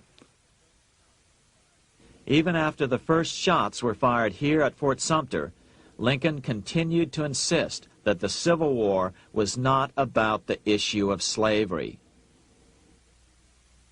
My paramount objective is to save the Union, and it is not either to save or destroy slavery. If I could save the Union without freeing any slave, I would do it. So what was the Civil War all about? There were many factors at play. Northern industrialists had used protective tariffs to prevent the southern states from buying cheaper European goods. Europe retaliated by stopping cotton imports from the South. The southern states were in a double financial bind. They were forced to pay more for most of the necessities of life, while their income from cotton exports plummeted. The South was angry. But there were other factors at work. The money changers were still stung by America's withdrawal from their control 25 years earlier. Since then, America's wildcat economy had made the nation rich, a bad example for the rest of the world. The central bankers now saw an opportunity to split the rich new nation, to divide and conquer by war. Was this just some sort of wild conspiracy theory at the time? Well, let's take a look at what a well-placed observer of the scene had to say at the time. His name was Otto von Bismarck, Chancellor of Germany, the man who united the German states a few years later. The division of the United States into federations of equal force was decided long before the Civil War by the high financial powers of Europe. These bankers were afraid that the United States, if they remained as one bloc and as one nation, would attain economic and financial independence which would upset their financial domination over the world. Within months after the first shots here at Fort Sumter, the central bankers loaned Napoleon III of France, the nephew of the Waterloo Napoleon, 210 million francs to seize Mexico and station troops along the southern border of the U.S., taking advantage of their war to violate the Monroe Doctrine and return Mexico to colonial rule. No matter what the outcome of the Civil War, a weakened America, heavily indebted to the money changers, would open up Central and South America once again to European colonization and domination. The very thing America's Monroe Doctrine had forbade in 1823. At the same time, Great Britain moved 11,000 troops into Canada and positioned them menacingly along America's northern border. The British fleet went to war alert should their quick intervention be called for. Lincoln knew he was in a double bind. That's why he agonized over the fate of the Union. There was a lot more to it than just differences between the North and the South. That's why his emphasis was always on union and not merely the defeat of the South. But Lincoln needed money to win. In 1861, Lincoln and his Secretary of Treasury, Salmon P. Chase, went to New York to apply for the necessary loans. The money changers, anxious to see the Union fail, offered loans at 24 to 36% interest. Lincoln said thanks, but no thanks, and returned to Washington. Lincoln sent for an old friend, Colonel Dick Taylor of Chicago, and put him on the problem of financing the war. During one meeting, Lincoln asked Taylor what he'd discovered. Taylor put it this way. Why, Lincoln, that is easy. Just get Congress to pass a bill authorizing the printing of full legal tender Treasury notes, and pay your soldiers with them, and go ahead and win your war with them also. When Lincoln asked if the people of the United States would accept the notes, Taylor said, "The people, or anyone else, will not have any choice in the matter if you make them full legal tender. They will have the full sanction of the government and be just as good as any money, as Congress is given that express right by the Constitution." So that's exactly what Lincoln did. In 1862-63, he printed up $450 million worth of the new bills. In order to distinguish them from other banknotes in circulation, he printed them in green ink on the back side. That's why the notes were called greenbacks. With this new money, Lincoln paid the troops and bought their supplies. During the course of the war, nearly $450 million worth of greenbacks were printed at no interest to the federal government. Lincoln understood who was really pulling the strings and what was at stake for the American people. This is how he explained his rationale. The government should create, issue, and circulate all the currency and credit needed to satisfy the spending power of the government and the buying power of consumers. The privilege of creating and issuing money is not only the supreme prerogative of government, but it is the government's greatest creative opportunity. By the adoption of these principles, the taxpayers will be saved immense sums of interest. Money will cease to be master and become the servant of humanity. A truly incredible editorial in the London Times explained the central bankers' attitude towards Lincoln's greenbacks. If this mischievous financial policy, which has its origins in North America, shall become indurated down to a fixture, then That government will furnish its own money without cost. It will pay off debts and be without debt. It will have all the money necessary to carry on its commerce. It will become prosperous without precedent in the history of the world. The brains and wealth of all countries will go to North America. That country must be destroyed, or it will destroy every monarchy on the globe. The scheme was effective, so effective that the next year, 1863, with Federal and Confederate troops beginning to mass for the decisive battle of the Civil War, and the Treasury in need of further congressional authority to issue more greenbacks, Lincoln allowed the bankers to push through the National Bank Act. These new national banks would operate under a virtual tax-free status and collectively had the exclusive monopoly power to create the new form of money, banknotes. Though greenbacks continued to circulate, their numbers were not increased. But most importantly, from this point on, the entire U.S. money supply would be created out of debt by bankers buying U.S. government bonds and issuing them for reserves for banknotes.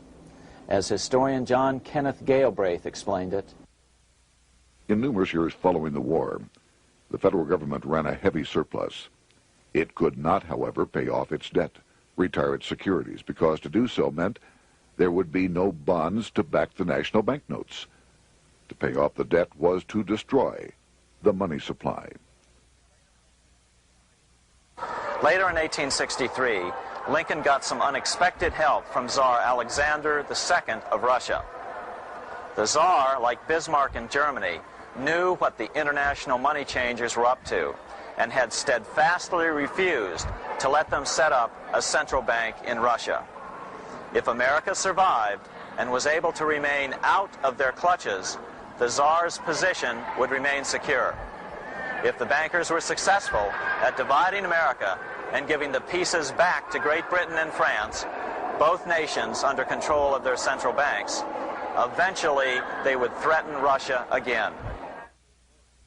So the Tsar gave orders that if either England or France actively intervened and gave aid to the South, Russia would consider such action as a declaration of war.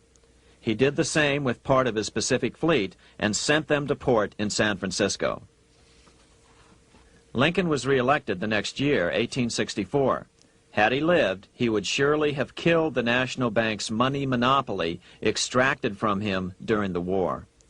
On November 21st, 1864, he wrote a friend the following.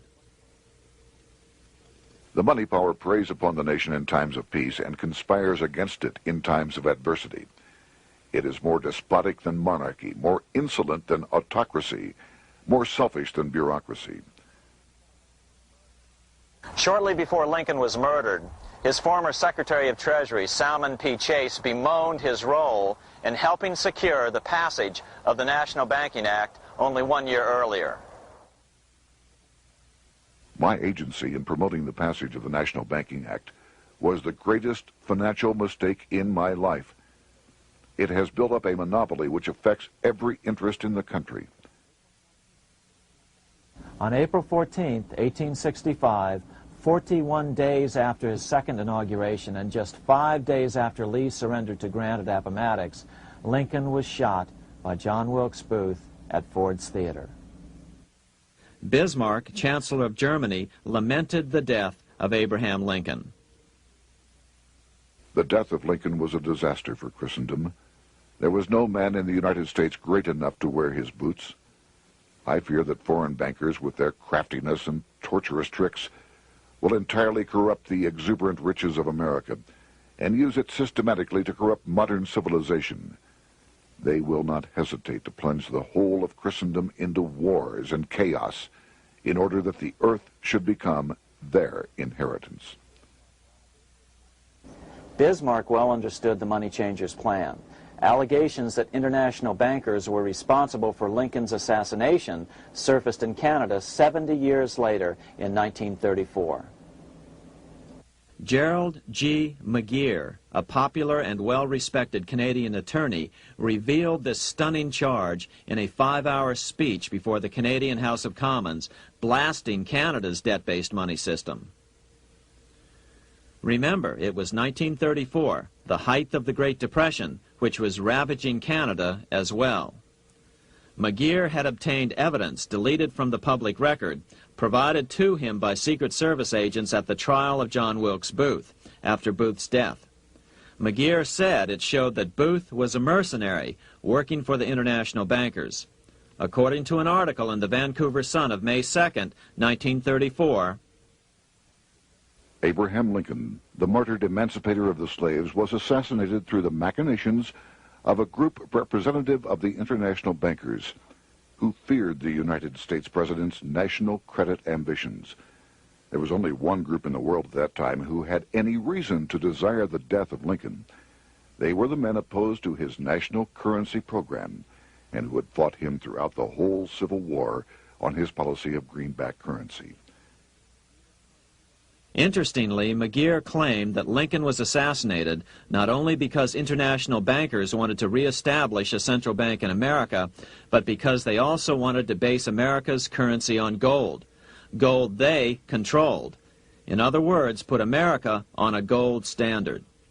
Lincoln had done just the opposite by issuing U.S. notes, greenbacks, which were based purely on the good faith and credit of the United States.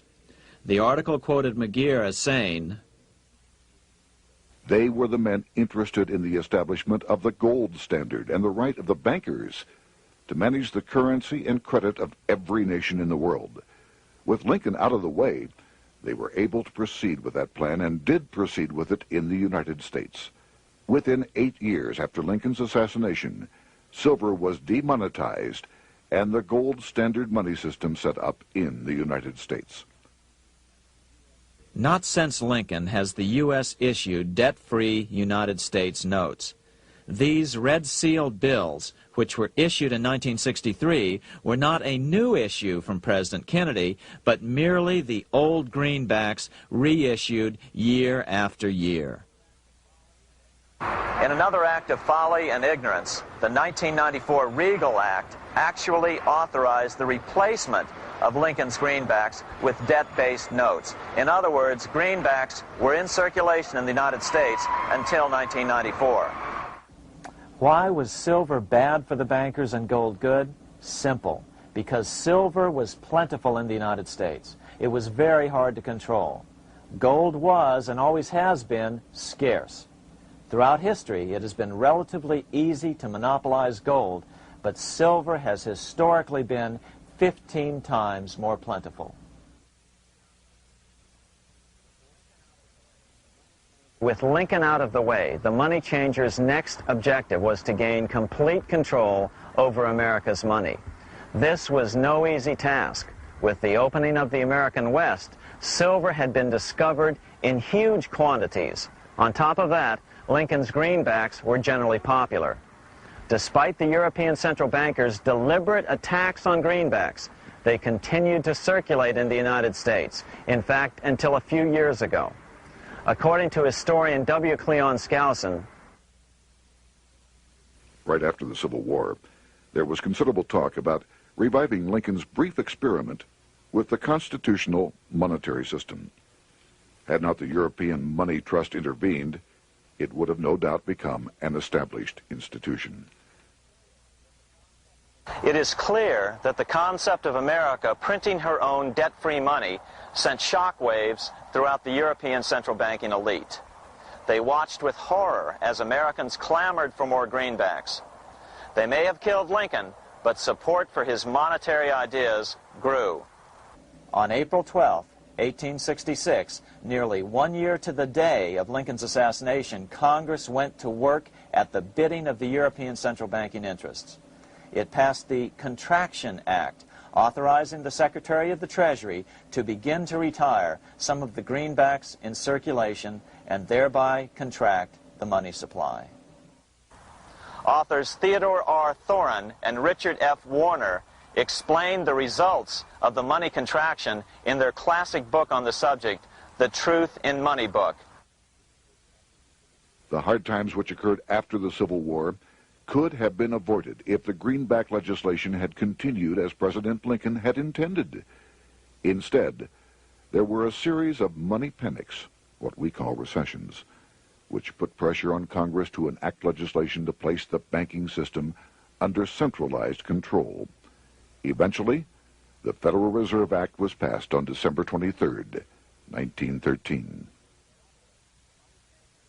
In other words, the money changers wanted two things: the reinstitution of a central bank under their exclusive control, and two, an American currency backed by gold. Their strategy was twofold.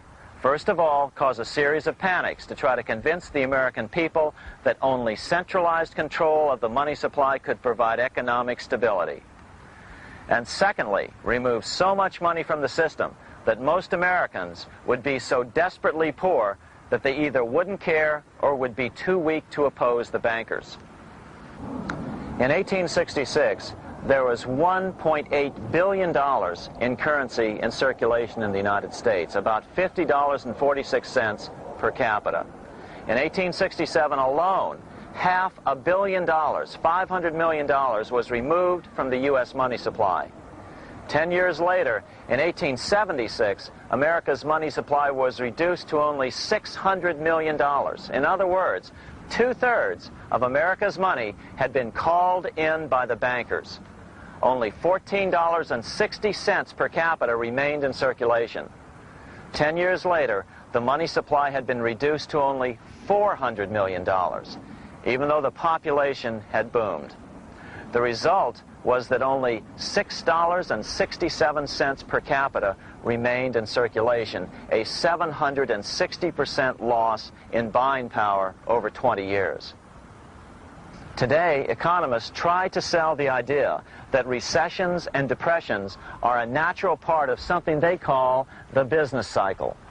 The truth is, our money supply is manipulated now just as it was before and after the Civil War. How did this happen? How did money become so scarce? Simple. Bank loans were called in and no new ones were given. In addition, silver coins were melted down. In 1872, a man named Ernest Sed was given 100,000 pounds, about $500,000, by the Bank of England and sent to America to bribe necessary congressmen to get silver demonetized.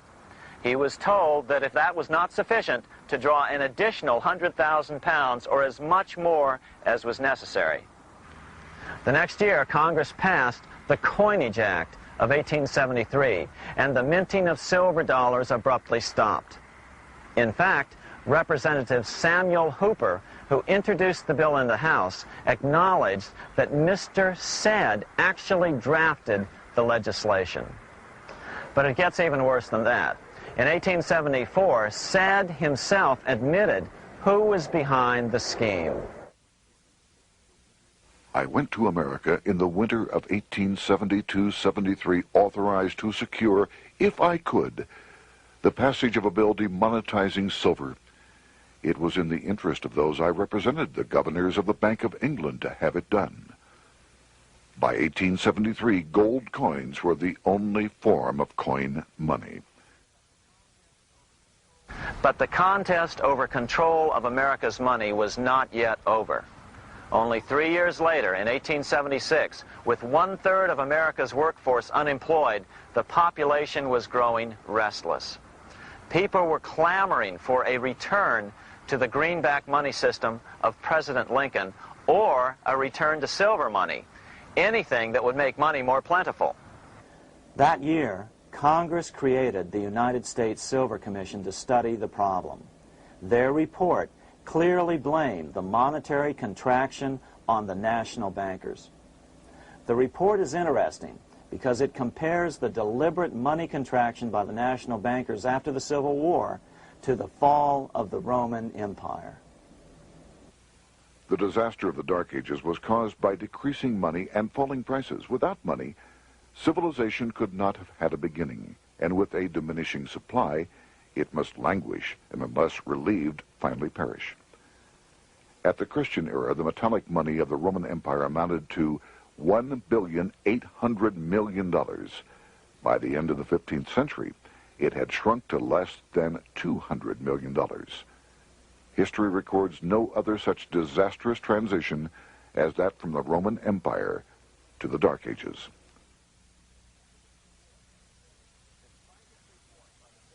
Despite this report by the Silver Commission, Congress took no action. The next year, 1877, riots broke out from Pittsburgh to Chicago. The torches of starving vandals lit up the sky. The bankers huddled to decide what to do. They decided to hang on. Now that they were back in control to a certain extent, they were not about to give it up. At the meeting of the American Bankers Association that year, they urged their membership to do everything in their power to put down the notion of a return to greenbacks. The ABA Secretary, James Buell, authored a letter to the members which blatantly called on the banks to subvert not only Congress, but the press. It is advisable to do all in your power to sustain such prominent daily and weekly newspapers, especially the agricultural and religious press, as will oppose the greenback issue of paper money, and that you will also withhold patronage from all applicants who are not willing to oppose the government issue of money. To repeal the act creating banknotes or to restore to circulation the government issue of money will be to provide the people with money and will therefore seriously affect our individual profits as bankers and lenders. See your congressman at once and engage him to support our interest that we may control legislation. As political pressure mounted in Congress for change, the press tried to turn the American people away from the truth. The New York Tribune put it this way on January 10th, 1878. "The capital of the country is organized at last, and we will see whether Congress will dare to fly in its face." But it didn't work entirely. On February 28, 1878, Congress passed the Sherman Law, allowing the minting of a limited number of silver dollars, ending the 5-year hiatus. This did not end gold backing of the currency, however, nor did it completely free silver. Previous to 1873, anyone who brought silver to the U.S. Mint could have it struck into silver dollars free of charge. No longer. But at least some money began to flow back into the economy again. With no further threat to their control, the bankers loosened up on loans, and the post-Civil War depression was finally ended. 3 years later, the American people elected Republican James Garfield president. Garfield understood how the economy was being manipulated. As a congressman, he had been chairman of the Appropriations Committee and was a member of Banking and Currency. After his inauguration, he slammed the money changers publicly in 1881. Whoever controls the volume of money in any country is absolute master of all industry and commerce. And when you realize that the entire system is very easily controlled, one way or another, by a few powerful men at the top, you will not have to be told how periods of inflation and depression originate. Unfortunately, within a few weeks of making this statement, on July 2nd of 1881, President Garfield was assassinated.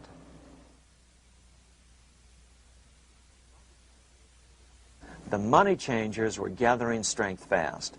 They began a periodic fleecing of the flock, as they called it, by creating economic booms followed by further depressions so they could buy up thousands of homes and farms for pennies on the dollar. In 1891, the money changers prepared to take the American economy down again, and their methods and motives were laid out with shocking clarity in a memo sent out by the American Bankers Association, the ABA, an organization in which most bankers were members. Notice that this memo called for bankers to create a depression on a certain date 3 years in the future. According to the Congressional Record, here's how it read in part. On September 1st, 1894, we will not renew our loans under any consideration. On September 1st, we will demand our money. We will foreclose and become mortgagees in possession. We can take 2/3 of the farms west of the Mississippi and thousands of them east of the Mississippi as well at our price. Then the farmers will become tenants, as in England. These depressions could be controlled because America was on the gold money standard. Since gold is scarce, it's one of the easiest commodities to manipulate. People wanted silver money legalized again so they could escape the stranglehold the money changers had on gold money. People wanted silver money reinstated, reversing Mr. Said's Act of 1873, by then called the Crime of '73. By 1896, the issue of more silver money had become the central issue in the presidential campaign. William Jennings Bryan, a senator from Nebraska, ran for president as a Democrat on the free silver issue. At the Democratic National Convention in Chicago, he made an emotional speech which won him the nomination entitled Crown of Thorns and Cross of Gold. Though Bryan was only 36 years old at the time, this speech is widely regarded as the most famous oration ever made before a political convention. In the dramatic conclusion, Bryan said, "We will answer their demand for a gold standard by saying to them, you shall not press down upon the brow of labor this crown of thorns. You shall not crucify mankind upon a cross of gold." The bankers lavishly supported the Republican candidate, William McKinley, who favored the gold standard. The resulting contest was amongst the most fiercely contested presidential races in American history. Bryan made over 600 speeches in 27 states. The McKinley campaign got manufacturers and industrialists to inform their employees that if Bryan were elected, all factories and plants would close and there would be no work. The ruse succeeded. McKinley beat Bryan by a small margin. Bryan ran for president again in 1900 and in 1908, but fell short each time. During the 1912 Democratic Convention, Bryan was a powerful figure who helped Woodrow Wilson win the nomination. When Wilson became president, he appointed Bryan as Secretary of State, but Bryan soon became disenchanted with the Wilson administration. Bryan served only 2 years in the Wilson administration before resigning in 1915 over the highly suspicious sinking of the Lusitania, the event which was used to drive America into World War I. Although William Jennings Bryan never gained the presidency, his efforts delayed the money changers for 17 years from attaining their next goal, a new, privately owned central bank for America.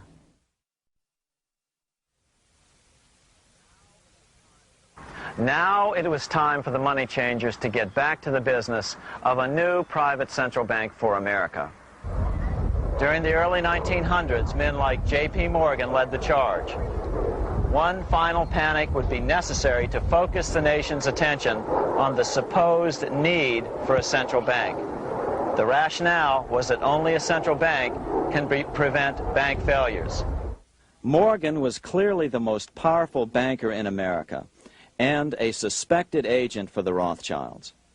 Morgan had helped finance John D. Rockefeller's Standard Oil empire.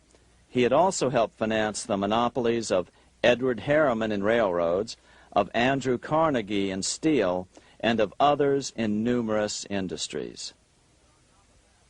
But on top of that, J.P. Morgan's father, Junius Morgan, had been America's financial agent to the British. After his father's death, J.P. Morgan took on a British partner, Edward Grenfell, a longtime director of the Bank of England. In fact, upon Morgan's death, his estate contained only a few $1 million. The bulk of the securities most people thought he owned were in fact owned by others.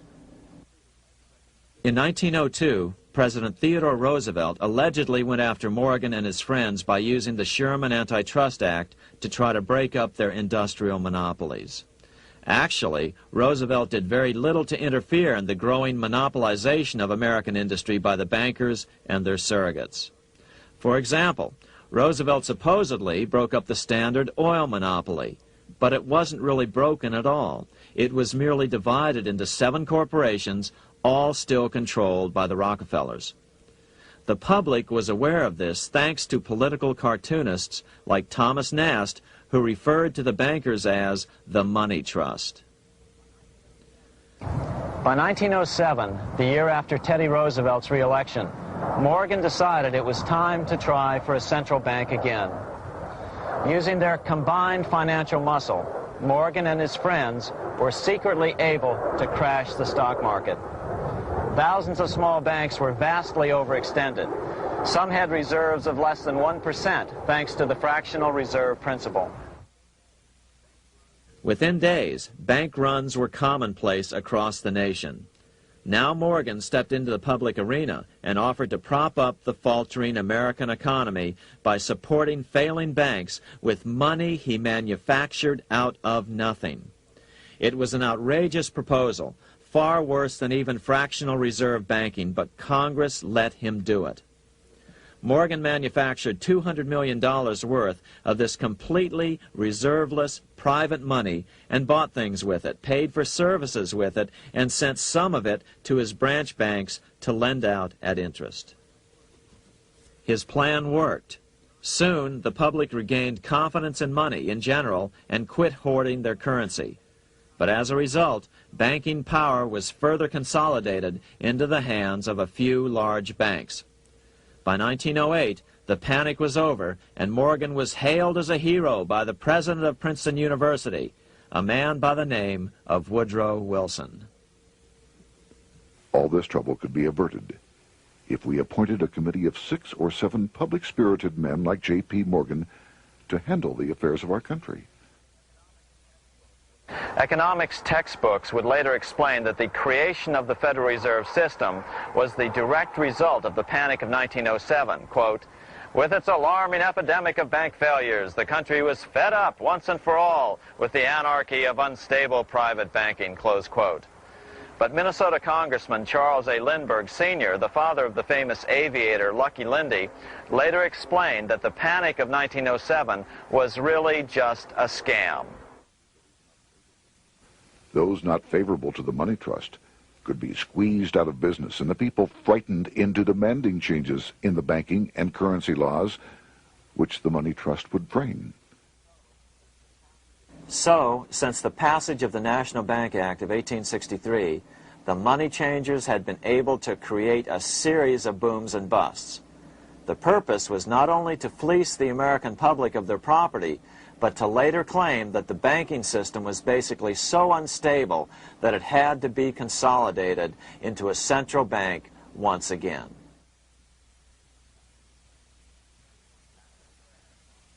After the crash, Teddy Roosevelt, in response to the Panic of 1907, signed into law a bill creating something called the National Monetary Commission. The commission was to study the banking problem and make recommendations to Congress. Of course, the commission was packed with Morgan's friends and cronies. The chairman was a man named Senator Nelson Aldrich from Rhode Island. Aldrich represented the Newport, Rhode Island homes of America's richest banking families. His daughter married John D. Rockefeller, Jr., and together they had 5 sons: John, Nelson, who would become vice president in 1974, Lawrence, Winthrop, and David, the head of the Council on Foreign Relations and former chairman of Chase Manhattan Bank. As soon as the National Monetary Commission was set up, Senator Aldrich immediately embarked on a 2-year tour of Europe, where he consulted at length with the private central bankers in England, France, and Germany. The total cost of his trip alone to the taxpayers was $300,000, an astronomical sum in those days. Shortly after his return, on the evening of November 22, 1910, some of the wealthiest and most powerful men in America boarded Senator Aldrich's private rail car and in the strictest secrecy journeyed to this place, Jekyll Island, off the coast of Georgia. With the group came Paul Warburg.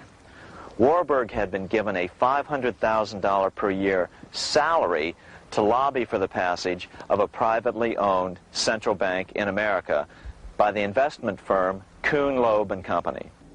Warburg's partner in this firm was a man named Jacob Schiff, the grandson of the man who shared the Greenshield house with the Rothschild family in Frankfurt.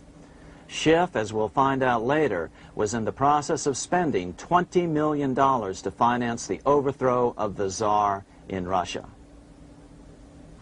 These three European banking families, the Rothschilds, the Warburgs, and the Schiffs, were interconnected by marriage down through the years, just as their American banking counterparts, the Morgans, Rockefellers, and Aldriches were.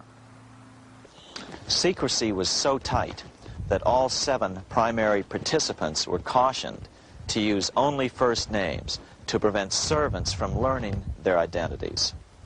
Years later, one participant, Frank Vanderlip, president of National City Bank of New York and a representative of the Rockefeller family, confirmed the Jekyll Island trip in a February 9, 1935 edition of the Saturday Evening Post. I was as secretive, indeed as furtive as any conspirator. Discovery, we knew, simply must not happen, or else all our time and effort would be wasted. If it were to be exposed that our particular group had got together and written a banking bill, that bill would have no chance whatever of passage by Congress. The participants came here to figure out how to solve their major problem, how to bring back a privately owned central bank.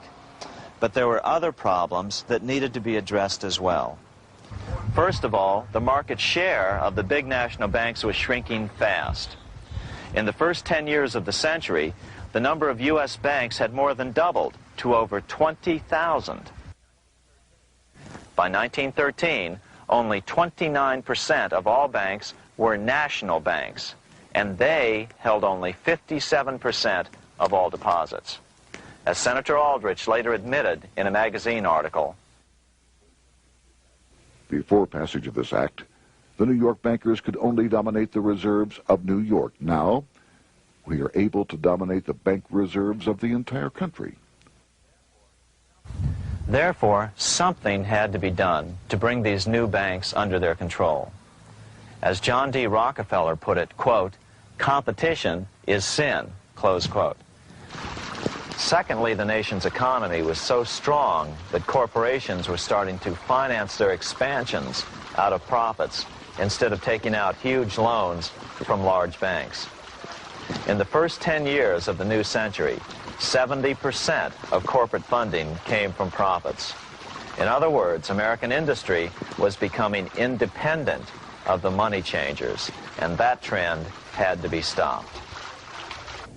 All the participants knew that these problems could be hammered out into a workable solution, but perhaps their biggest problem was a public relations problem, the name of the new bank.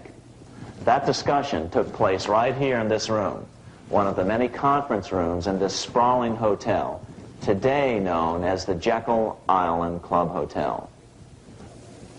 Aldrich believed that the word bank should not even appear in the name.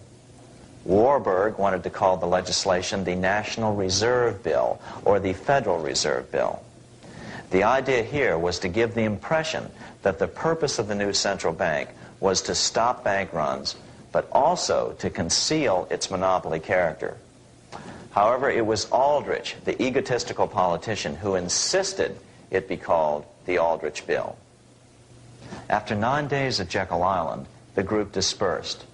The new central bank would be very similar to the old Bank of the United States. It would be given a monopoly over U.S. currency and create that money out of nothing. How does the Fed create money out of nothing? It's a four-step process. But first, a word on bonds. Bonds are simply promises to pay, or government IOUs. People buy bonds to get a secure rate of interest. At the end of the term of the bond, the government repays the bond plus interest, and the bond is destroyed. There are about $3.6 trillion worth of these loans or bonds at present. Now here's the Fed money-making process. Step 1. The Federal Open Market Committee approves the purchase of U.S. bonds on the open market. Step 2. The bonds are purchased by the Fed from whoever is offering them for sale on the open market. Step 3. The Fed pays for the bonds with electronic credits to the seller's bank, which in turn credits the seller's bank account. The trick is that these credits are based on nothing. The Fed just creates them. Step 4. The banks use these deposits as reserves. They can loan out over 10 times the amount of their reserves to new borrowers, all at interest. In this way, a Fed purchase of, say, $1 million worth of bonds gets turned into over $10 million in bank accounts. The Fed, in effect, creates 10% of this totally new money, and the banks create the other 90%. To reduce the amount of money in the economy, the process is just reversed. The Fed sells bonds to the public, and the money flows out of the purchaser's local bank. Loans must be reduced by 10 times the amount of the sale. So, a Fed sale of $1 million in bonds results in $10 million less money in the economy. So how does this benefit the bankers whose representatives huddled at Jekyll Island? First, it totally misdirected banking reform efforts from proper solutions. Second, it prevented a proper debt-free system of government finance, like Lincoln's greenbacks, from making a comeback. The bond-based system of government finance forced on Lincoln after he created greenbacks was now cast in stone. Third, it delegated to the bankers the right to create 90% of our money supply based on only fractional reserves, which they then loan out at interest. Fourth, it centralized overall control of our nation's money supply in the hands of a few men. Fifth, it established a central bank with a high degree of independence from effective political control. Soon after its creation, the Fed's great contraction in the early 1930s would cause the Great Depression. This independence has been enhanced since then through additional laws. In order to fool the public into thinking the government retained control, the plan called for the Fed to be run by a board of governors appointed by the President and approved by the Senate. But all the bankers had to do was to be sure their men got appointed to the board of governors. That wasn't hard. Bankers have money, and money buys influence over politicians. Once the participants left Jekyll Island, the public relations blitz was on. The big New York banks put together an educational fund of $5 million to finance professors at respected universities to endorse the new bank. Woodrow Wilson at Princeton was one of the first to jump on the bandwagon. But the bankers' subterfuge didn't work. The Aldrich Bill was quickly identified as the bankers' bill, a bill to benefit only what became known as the money trust. As Congressman Lindbergh put it during the congressional debate, the Aldrich Plan is the Wall Street Plan. It means another panic, if necessary, to intimidate the people. Aldrich, paid by the government to represent the people, proposes a plan for the trusts instead. seeing they didn't have the votes to win in Congress, the Republican leadership never brought the Aldrich bill to a vote. The bankers quietly decided to move to Track 2, the Democratic alternative. They began financing Woodrow Wilson as the Democratic nominee. As respected historian James Perloff put it, Wall Street financier Bernard Baruch was put in charge of Wilson's education. Baruch brought Wilson to the Democratic Party headquarters in New York in 1912, leading him like one would a poodle on a string. Wilson received an indoctrination course from the leaders convened there. So now the stage was set. The money changers were poised to install their privately owned central bank once again. The damage President Andrew Jackson had done 76 years earlier had been only partly repaired with the passage of the National Bank Act during the Civil War. Since then, the battle had raged on across the decades. The Jacksonians became the greenbackers, who became the hardcore supporters of William Jennings Bryan. With Bryan leading the charge, these opponents of the money changers, ignorant of Baruch's tutelage, now threw themselves behind Democrat Woodrow Wilson. They and Bryan would soon be betrayed.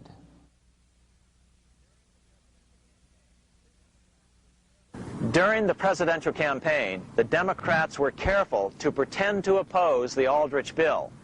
As Representative Lewis McFadden, himself a Democrat, as well as chairman of the House Banking and Currency Committee, explained it 20 years after the fact. The Aldrich bill was condemned in the platform.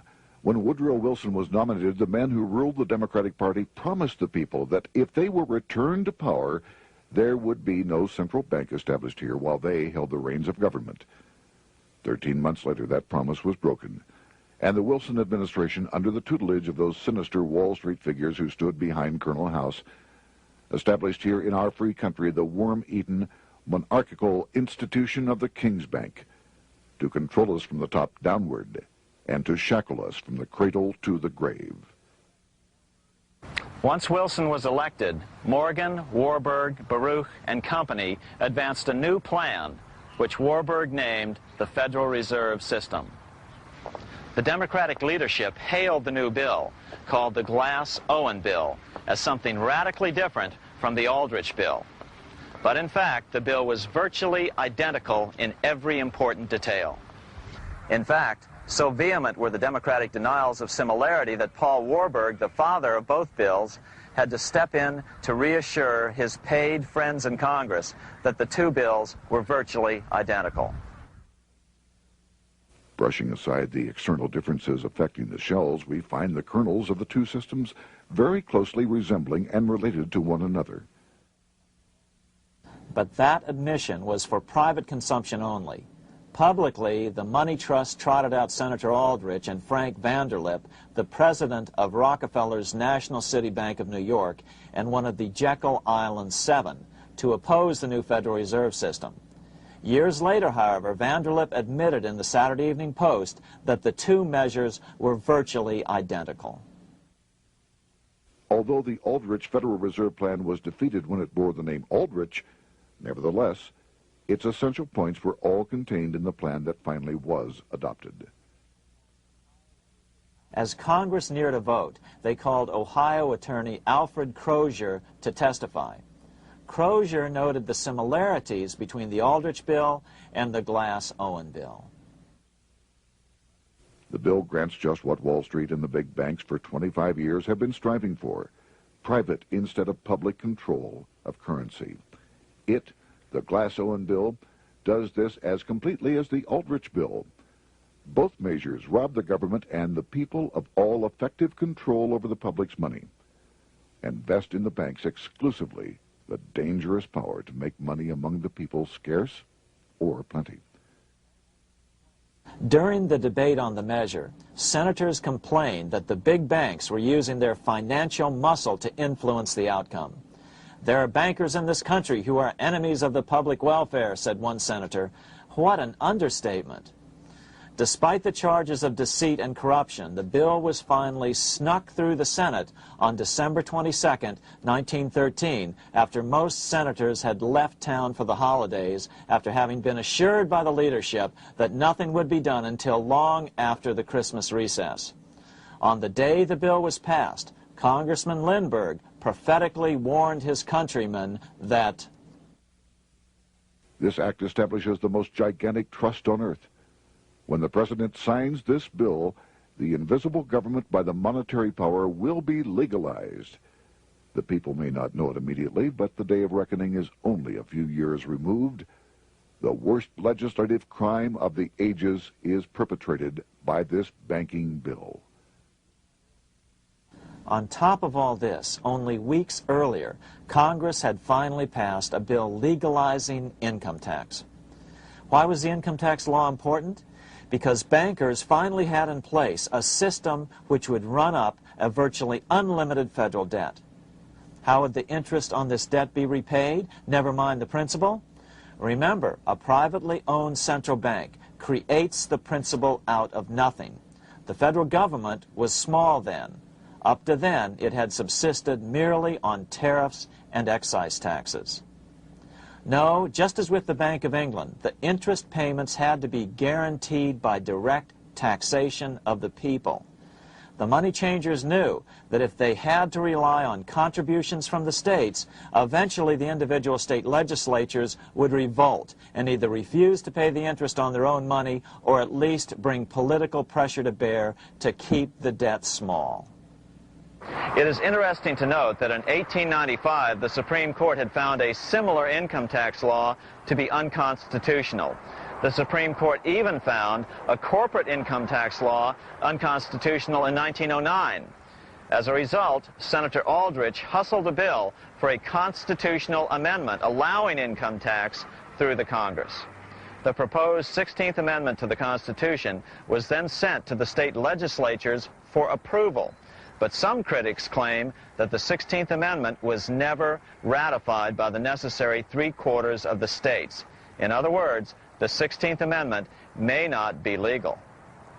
But the money changers were in no mood to debate the fine points. By October of 1913, Senator Aldrich had hustled the income tax bill through Congress.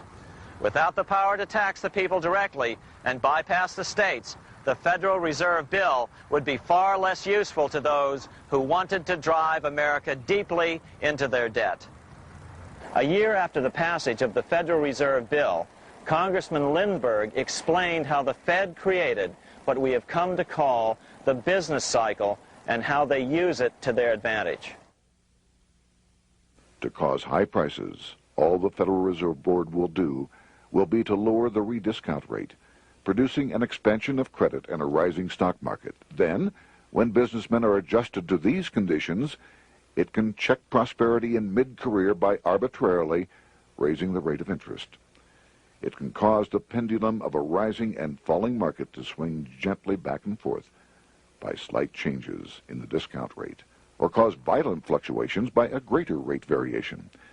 And in either case, it will possess inside information as to financial conditions and advanced knowledge of the coming change, either up or down. This is the strangest, most dangerous advantage ever placed in the hands of a special privileged class by any government that ever existed. The system is private, conducted for the sole purpose of obtaining the greatest possible profits from the use of other people's money. They know in advance when to create panics to their advantage. They also know when to stop panic. Inflation and deflation work equally well for them when they control finance. Congressman Lindbergh was correct on all points. What he didn't realize was that most European nations had already fallen prey to the central bankers decades or centuries earlier. But he also mentions the interesting fact that only 1 year later, the Fed had cornered the market in gold. This is how he put it, quote, "Already, the Federal Reserve banks have cornered the gold and gold certificates," close quote. But Congressman Lindbergh was not the only critic of the Fed. Congressman Lewis McFadden, the chairman of the House Banking and Currency Committee from 1920 to 1931, remarked that the Federal Reserve Act brought about a superstate controlled by international bankers and international industrialists acting together to enslave the world for their own pleasure. Notice how McFadden saw the international character of the stockholders of the Federal Reserve.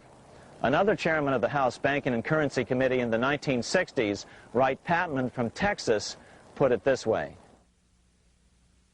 In the United States today, we have in effect two governments. We have the duly constituted government, then we have an independent, uncontrolled, and uncoordinated government in the Federal Reserve System, operating the money powers which are reserved to Congress by the Constitution. Even the inventor of the electric light, Thomas Edison, joined the fray in criticizing the system of the Federal Reserve. If our nation can issue a dollar bond, it can issue a dollar bill. The element that makes the bond good makes the bill good also. The difference between the bond and the bill is the bond lets money brokers collect twice the amount of the bond and an additional 20%, whereas the currency pays nobody but those who contribute directly in some useful way. It is absurd to say that our country can issue $30 million in bonds and not $30 million in currency. Both are promises to pay, but one promise fattens the usurers, and the other helps the people. 3 years after the passage of the Federal Reserve Act, even President Wilson began to have second thoughts about what had been unleashed during his first term in office. We have come to be one of the worst ruled, one of the most completely controlled governments in the civilized world, no longer a government of free opinion, no longer a government by a vote of the majority, but a government by the opinion and duress of a small group of dominant men. Some of the biggest men in the United States in the field of commerce and manufacture are afraid of something. They know that there is a power somewhere so organized, so subtle, so watchful, so interlocked, so complete, so pervasive, that they had better not speak above their breath when they speak in condemnation of it. Before his death in 1924, President Wilson realized the full extent of the damage he had done to America when he confessed, "I have unwittingly ruined my government." So finally, the money changers, those who profit by manipulating the amount of money in circulation, had their privately owned central bank installed again in America. The major newspapers, which they also owned, hailed passage of the Federal Reserve Act of 1913, telling the public that now depressions could be scientifically prevented. The fact of the matter was that now depressions could be scientifically created.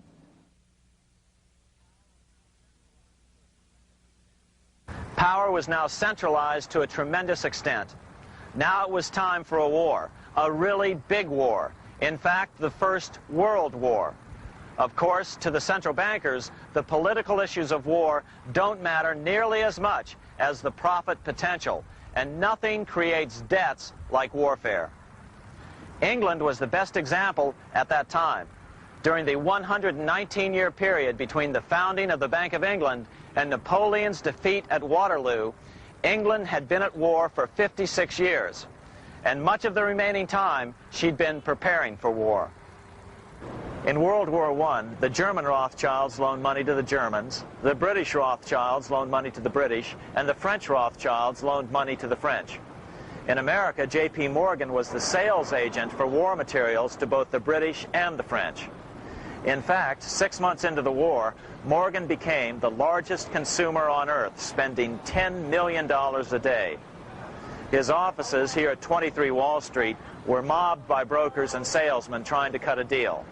In fact, it got so bad that the bank had to post guards at every door and at the partners' homes as well. Many other New York bankers made out as well from the war. President Wilson appointed Bernard Baruch to head the War Industries Board. According to historian James Perloff, both Baruch and the Rockefellers profited by some $200 million during the war. But profits were not the only motive. There was also revenge. The money changers never forgave the czars for their support of Lincoln during the Civil War. Also, Russia was the last major European nation to refuse to give in to the privately owned central bank scheme. 3 years after World War I broke out, the Russian Revolution toppled the Tsar and installed the scourge of communism. Jacob Schiff of Kuhn Loeb and Company bragged from his deathbed that he had spent $20 million towards the defeat of the Tsar. Money was funneled from England to support the revolution as well. Why would some of the richest men in the world financially back communism, the system that was openly vowing to destroy the so-called capitalism that made them wealthy? Researcher Gary Allen explained it this way.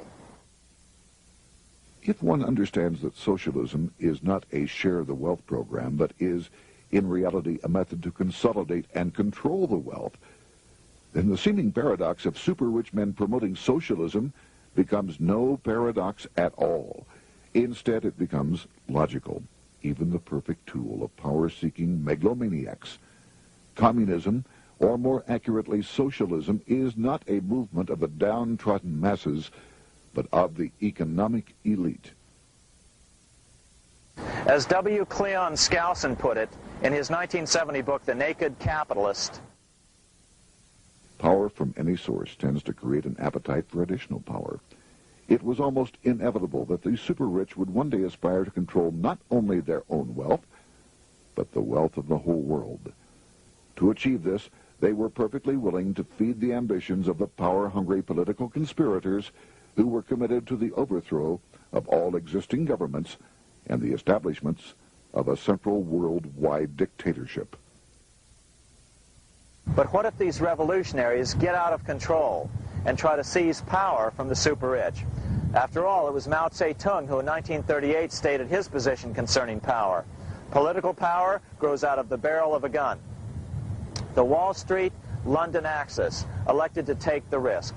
The master planners attempted to control revolutionary communist groups by feeding them vast quantities of money when they obeyed and contracting their money supply or even financing their opposition if they got out of control.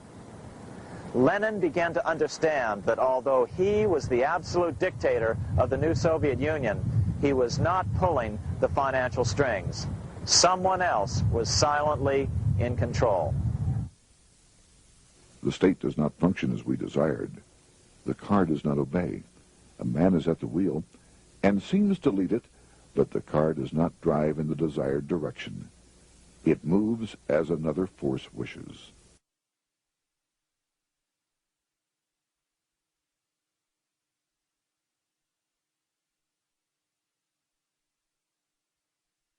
Who is behind it? Representative Louis T. McFadden, the chairman of the House Banking and Currency Committee throughout the 1920s and into the Great Depression years of the 1930s, explained it this way. The course of Russian history has indeed been greatly affected by the operations of international bankers. The Soviet government has been given United States Treasury funds by the Federal Reserve Board, acting through the Chase Bank.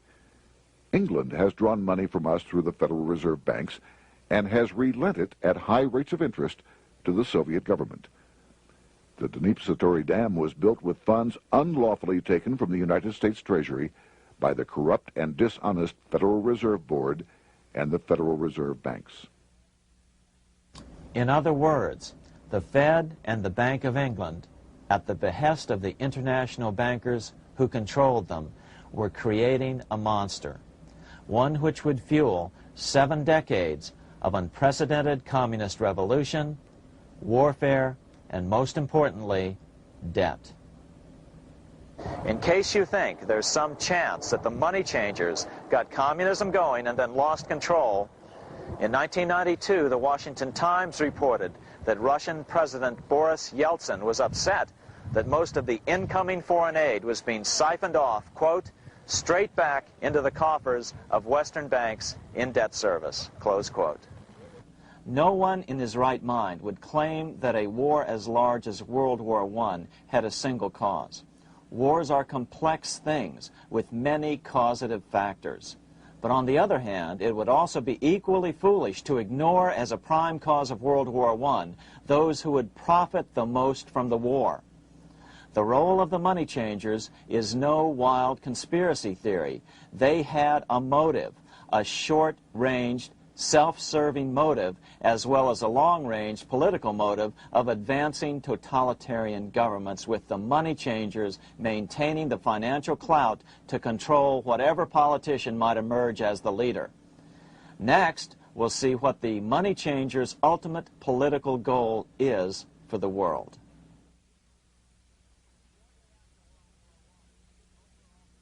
Shortly after World War I, the overall political agenda of the money changers began to be clear. Now that they controlled national economies individually, the next step was the ultimate form of consolidation, world government. The new world government proposal was given top priority at the Paris Peace Conference after World War I. It was called the League of Nations. But much to the surprise of Paul Warburg and Bernard Baruch, who attended the peace conference with President Wilson, the world was not yet ready to dissolve national boundaries. Nationalism still beats strong in the human breast. For example, Lord Curzon, the British Foreign Secretary, called the League of Nations a good joke, even though it was the stated policy of the British government to support it. To the humiliation of President Wilson, the U.S. Congress wouldn't ratify the League either, despite the fact that it had been ratified by many other nations. Without money flowing from the U.S. Treasury, the League died. After World War I, the American public had grown tired of the internationalist policies of Democrat Woodrow Wilson. In the presidential election of 1920, Republican Warren Harding won a landslide victory with over 60% of the vote. Harding was an ardent foe of both Bolshevism and the League of Nations. His election, which opened a 12-year run of Republican presidents in the White House, led to an unprecedented era of prosperity known as the Roaring Twenties. Despite the fact that the war had brought America a debt 10 times larger than its Civil War debt, still the American economy surged. Gold had poured into the country during the war, and it continued to do so afterwards. In the early 1920s, the governor of this bank, the Federal Reserve Bank of New York, a man named Benjamin Strong, met frequently with the secretive and eccentric governor of the Bank of England, Montague Norman. Norman was determined to replace the gold England had lost to the U.S. during World War I and return the Bank of England to its former position of dominance in world finance. On top of that, rich with gold, the American economy might get out of control again, just like it had done after the Civil War. During the next 8 years, under the presidencies of Harding and Coolidge, the huge federal debt built up during World War I was cut by 38%, down to $16 billion, the greatest percentage drop in U.S. history. During the election of 1920, Warren Harding and Calvin Coolidge ran against James Cox, the governor of Ohio, and the little-known Franklin D. Roosevelt, who had previously risen to no higher post than President Wilson's Assistant Secretary of the Navy. After his inauguration, Harding moved quickly to formally kill the League of Nations. Then he quickly moved to reduce domestic taxes while raising tariffs to record heights. Now, this was a revenue policy of which most of the Founding Fathers would certainly have approved. His second year in office, Harding took ill on a train trip in the West and suddenly died. Although no autopsy was performed, the cause was said to be either pneumonia or food poisoning. When Coolidge took over, he continued Harding's domestic economic policy of high tariffs on imports while cutting income taxes. As a result, the economy grew at such a rate that net revenue still increased. Now that had to be stopped. So just as they'd done so frequently before, the money changers decided it was time to crash the American economy. The Federal Reserve began flooding the country with money. They increased the money supply by 62% during these years. Money was plentiful. This is why it was known as the Roaring Twenties. Before his death in 1919, former President Teddy Roosevelt warned the American people what was going on. As reported in the March 27, 1922 edition of the New York Times, Roosevelt said, "These international bankers and Rockefeller Standard Oil interests control the majority of newspapers and the columns of these papers to club into submission or drive out of public office officials who refuse to do the bidding of the powerful, corrupt cliques which compose the invisible government." Just one day before, in the New York Times, the mayor of New York, John Hylan, quoted Roosevelt and blasted those he saw as taking control of America, its political machinery, and its press. The warning of Theodore Roosevelt has much timeliness today, for the real menace of our republic is this invisible government which, like a giant octopus, sprawls its slimy length over city, state, and nation. It seizes in its long and powerful tentacles our executive officers, our legislative bodies, our schools, our courts, our newspapers, and every agency created for the public protection. To depart from mere generalizations, let me say that at the head of this octopus are the Rockefeller Standard Oil interest and a small group of powerful banking houses generally referred to as the international bankers. The little coterie of powerful international bankers virtually run the United States government for their own selfish purposes. They practically control both parties, write political platforms, make cat's paws of party leaders, use the leading men of private organizations, and resort to every device to place a nomination for high public office only such candidates as will be amenable to the dictates of corrupt big business. These international bankers and Rockefeller Standard Oil interests control the majority of newspapers and magazines in this country. Why didn't people listen to such strong warnings and demand that Congress reverse its 1913 passage of the Federal Reserve Act? Because remember, it was the 1920s. A steady increase in bank loans contributed to a rising market. In other words, just as it is today, in times of prosperity, no one wants to worry about economic issues. But there was a dark side to all this prosperity. Businesses expanded and became strung out on credit. Speculation in the booming stock market became rampant. Although everything looked rosy, it was a castle made of sand. When all was in readiness, in April of 1929, Paul Warburg, the father of the Federal Reserve, sent out a secret advisory warning his friends that a collapse and nationwide depression was certain. In August of 1929, the Fed began to tighten money. It is not a coincidence that the biographies of all the Wall Street giants of that era, John D. Rockefeller, J.P. Morgan, Bernard Baruch, etc., all marvel that they got out of the stock market just before the crash and put all their assets in cash or gold. On October 24th, 1929, the big New York bankers called in their 24-hour broker call loans. This meant that both stockbrokers and customers had to dump their stocks on the market to cover their loans, no matter what price they had to sell them for. As a result, the market tumbled, and that day was known as Black Thursday. According to John Kenneth Galbraith, writing in The Great Crash, 1929, at the height of the selling frenzy, Bernard Baruch brought Winston Churchill into the visitors' gallery of the New York Stock Exchange here to witness the panic and impress him with his power over the wild events down on the floor. Congressman Louis McFadden, chairman of the House Committee on Banking and Currency from 1920 to 1931, knew who to blame.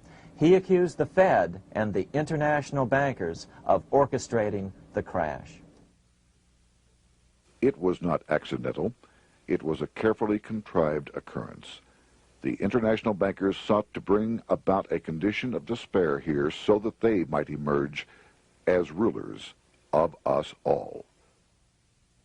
But McFadden went even farther. He openly accused them of causing the crash in order to steal America's gold. In February 1931, in the midst of the Depression, he put it this way. I think it can hardly be disputed that the statesmen and financiers of Europe are ready to take almost any means to reacquire rapidly the gold stock which Europe lost to America as the result of World War I. Curtis Dahl, a broker for Lehman Brothers, was on the floor of the New York Stock Exchange the day of the crash. In his 1970 book, FDR, My Exploited Father-in-Law, he explained that the crash was triggered by the planned sudden shortage of call money in the New York money market. Actually, it was the calculated shearing of the public by the world money powers triggered by the planned sudden shortage of call money in the New York money market. Within a few weeks, $3 billion of wealth simply seemed to vanish. Within a year, $40 billion had been lost. But did it really disappear? Or was it simply consolidated in fewer hands? And what did the Federal Reserve do? Instead of moving to help the economy out by quickly lowering interest rates to stimulate the economy, the Fed continued to brutally contract the money supply further, deepening the Depression. Between 1929 and 1933, the Fed reduced the money supply by an additional 33%. Although most Americans have never heard that the Fed was the cause of the Depression, this is well known among top economists. Milton Friedman, the Nobel Prize-winning economist now of Stanford University, said the same thing in a National Public Radio interview in January of 1996. The Federal Reserve definitely caused the Great Depression by contracting the amount of currency in circulation by 1/3 from 1929 to 1933. But the money lost by most Americans during the Depression didn't just vanish. It was just redistributed into the hands of those who had gotten out just before the crash and had purchased gold, which is always a safe place to put your money just before a depression. But America's money also went overseas. Incredibly, as President Hoover was heroically trying to rescue banks and prop up businesses, with millions of Americans starving as the Great Depression deepened, millions of dollars were being spent rebuilding Germany from damage sustained during World War I. 8 years before Hitler would invade Poland, Representative Louis McFadden, chairman of the House Banking and Currency Committee, warned Congress that Americans were paying for Hitler's rise to power. After World War I, Germany fell into the hands of the German international bankers. Those bankers bought her, and they now own her lock, stock, and barrel. They have purchased her industries, they have mortgages on her soil, they control her production, they control all her public utilities. The international German bankers have subsidized the present government of Germany, and they have also supplied every dollar of the money Adolf Hitler has used in his lavish campaign to build up a threat to the government of Brüning. When Brüning fails to obey the orders of the German international bankers, Hitler is brought forth to scare the Germans into submission. Through the Federal Reserve Board, over $30 billion of American money has been pumped into Germany. You have all heard of the spending that's taken place in Germany. Modernistic dwellings, her great planetariums, her gymnasiums, her swimming pools, her fine public highways, her perfect factories. All this was done on our money. All this was given to Germany through the Federal Reserve Board. The Federal Reserve Board has pumped so many billions of dollars into Germany that they dare not name the total. Franklin D. Roosevelt was swept into office during the 1932 presidential election. Once Roosevelt was in office, however, sweeping emergency banking measures were immediately announced, which did nothing but increase the Fed's power over the money supply. Then, and only then, did the Fed finally begin to loosen the purse strings and feed new money out to the starving American people. At first, Roosevelt railed against the money changers as being the cause of the Depression. Believe it or not, this is what he said on March 4th, 1933, in his inaugural address. Practices of the unscrupulous money changers stand indicted in the court of public opinion, rejected by the hearts and minds of men. The money changers have fled from their high seats in the temple of our civilization. But 2 days later, Roosevelt declared a bank holiday and closed all banks. Later that year, Roosevelt outlawed private ownership of all gold bullion and all gold coins with the exception of rare coins. Most of the gold in the hands of the average American was in the form of gold coins. The new decree was, in effect, a confiscation. Those who didn't comply risk as much as 10 years in prison and a $10,000 fine, the equivalent of $100,000 today. Out in small-town America, some people didn't trust Roosevelt's order. Many were torn between keeping their hard-earned wealth or obeying the government. Those who did turn in their gold were paid the official price for it, $20.66 per ounce. So unpopular was the confiscation order that no one anywhere in government would take credit for authoring it. No congressman claimed it. At the signing ceremony, President Roosevelt made it clear to all present that he was not the author of it and publicly stated that he had not ever read it. Even his Secretary of the Treasury said he'd never read it either, saying it was, quote, what the experts wanted. Roosevelt convinced the public to give up their gold by saying that pooling the nation's resources was necessary to get America out of the Depression. With great fanfare, he ordered a new bullion depository built to hold the mountain of gold the U.S. government was illegally confiscating.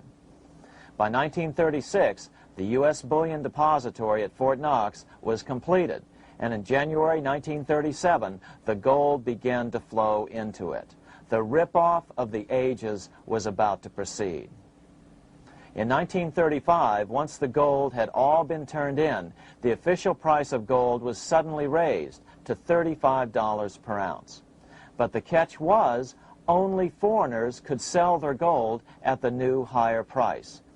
The money changers who had heeded Warburg's note and gotten out of the stock market just before the crash and bought gold at $20.66 per ounce, then shipped it to London, could now bring it back and sell it back to the government, nearly doubling their money while the average American starved.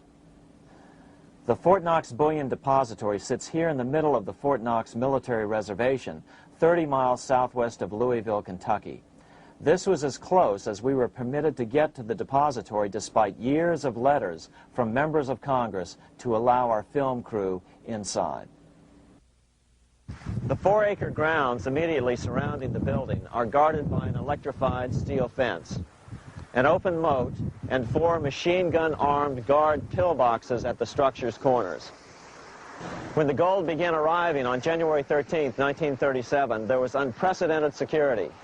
Thousands of official guests watched the arrival of a 9-car train from Philadelphia, guarded by armed soldiers, postal inspectors, Secret Servicemen, and guards from the U.S. Mint. It was all great theater. America's gold supply from across the land had been pooled, supposedly for the public benefit, and then safely tucked into Fort Knox. But all that security would soon be breached by the government itself. Now the stage was set for a really big war, one which would pile up debt far beyond that of World War I. For example, in 1944 alone, the U.S. national income was only $183 billion, yet $103 billion was spent on the war. This was 30 times the spending rate during World War I. In fact, the American taxpayer picked up 55% of the total Allied cost of the war. But equally important, virtually every nation involved in World War II greatly multiplied their debt. In the U.S., for example, federal debt went from $43 billion in 1940 up to $257 billion in 1950, an increase of 598%.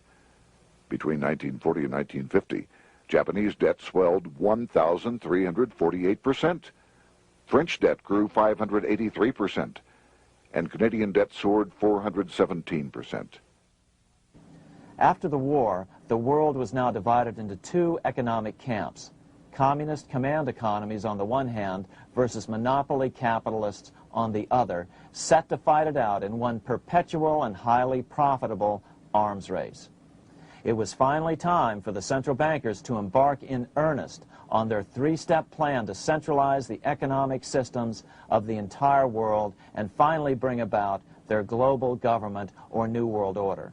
The phases of this plan were: Step 1, central bank domination of national economies worldwide. Step 2, centralize regional economies through organizations such as the European Monetary Union and regional trade unions such as NAFTA. Step 3, centralize the world economy through a world central bank, a world money, and ending national independence through abolition of all tariffs by treaties like GATT. Step 1 was completed long ago. Steps 2 and 3 are far advanced, nearing completion. What about gold? Among central banks, the largest holder of gold is now the IMF. It and central banks now control 2/3 of the world's gold supply, giving them the ability to manipulate the gold market. Remember the money changer's golden rule: he who has the gold makes the rules. But before we get into solutions to our problem, let's take a look at what happened to all that gold in Fort Knox.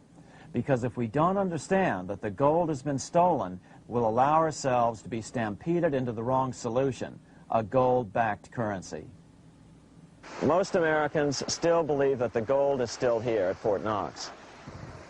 At the end of World War II, Fort Knox contained over 700 million ounces of gold, an incredible 70% of all the gold in the world. How much remains? No one knows. Despite the fact that federal law requires an annual physical audit of Fort Knox gold, the Treasury has consistently refused to conduct one. The truth is that a reliable audit of whatever remains here has not been conducted since President Eisenhower ordered one in 1953. Where did America's gold in Fort Knox go? Over the years, it was sold off to European money changers at the $35 per ounce price. Remember, this was during a time when it was illegal for Americans to buy any of their own gold from Fort Knox. In fact, there was a very infamous case where the Firestone family set up a string of dummy corporations to purchase Fort Knox gold and keep it in Switzerland, never hitting U.S. shores. They were eventually caught, however, and successfully prosecuted. Finally, by 1971, all the pure gold had been secretly removed from Fort Knox, drained back to London. Once the gold was gone from Fort Knox, President Nixon closed the gold window by repealing Roosevelt's Gold Reserve Act of 1934, finally making it legal once again for Americans to buy gold. Naturally, gold prices immediately began to soar. 9 years later, gold sold for $880 per ounce, 25 times what the gold in Fort Knox was sold for. One would think that eventually someone in the government would get wind of what was happening and blow the whistle. The largest fortune in the history of the world stolen. Shades of the old James Bond film, Goldfinger. Well, as a matter of fact, Ian Fleming, the author of the James Bond series, was head of the British counterintelligence service, MI5. Some believe in the intelligence community that he wrote much of his fiction as a warning, as many authors of fiction do. If the removal of all the good delivery gold from Fort Knox can be viewed as a deliberate raid on the U.S. Treasury, then such an operation might well have been years in the making, namely 40 years. Certainly enough time for Fleming to get wind of it and try to prevent it. So just how did the story of the Fort Knox gold robbery get out? It all started with an article in a New York periodical in 1974. The article charged that the Rockefeller family was manipulating the Federal Reserve to sell off Fort Knox gold at bargain basement prices to anonymous European speculators. 3 days later, the anonymous source of the story, Louise Auchincloss Boyer, mysteriously fell to her death from the window of her 10th floor apartment in New York. How would Mrs. Boyer have known of the Rockefeller connection to the Fort Knox gold heist? She was the longtime secretary of Nelson Rockefeller. For the next 14 years, this man, Ed Durrell, a wealthy Ohio industrialist, devoted himself to a quest for the truth concerning the Fort Knox gold. He wrote thousands of letters to over 1,000 government and banking officials, trying to find out how much gold was really left and where the rest of it had gone. Edith Roosevelt, the granddaughter of President Teddy Roosevelt, questioned the actions of the government in a March 1975 edition of the New Hampshire Sunday News. Allegations of missing gold from our Fort Knox vaults are being widely discussed in European financial circles. But what is puzzling is that the administration is not hastening to demonstrate conclusively that there is no cause for concern over our gold treasure, if indeed it is in a position to do so. Unfortunately, Ed Durrell never did accomplish his primary goal, a full audit of the gold reserves in Fort Knox. It's incredible that the world's greatest treasure has had little accounting or auditing. This gold belonged to the American people, not the Federal Reserve and their foreign owners. One thing is certain, the government could blow all of this speculation away in a few days with a well-publicized audit under the searing lights of media cameras. It has chosen not to do so. One must conclude that they are afraid of the truth such an audit would reveal. What is the government so afraid of? Here's the answer. When President Ronald Reagan took office in 1981, his conservative friends urged him to study the feasibility of returning to a gold standard as the only way to curb government spending. It sounded like a reasonable alternative, so President Reagan appointed a group of men called the Gold Commission to study the situation and report back to Congress. What Reagan's Gold Commission reported back to Congress in 1982 was the following shocking revelation concerning gold. The U.S. Treasury owned no gold at all. All the gold that was left in Fort Knox was now owned by the Federal Reserve, a group of private bankers, as collateral against the national debt. The truth of the matter is that never before has so much money been stolen from the hands of the general public and put into the hands of a small group of private investors, the money changers.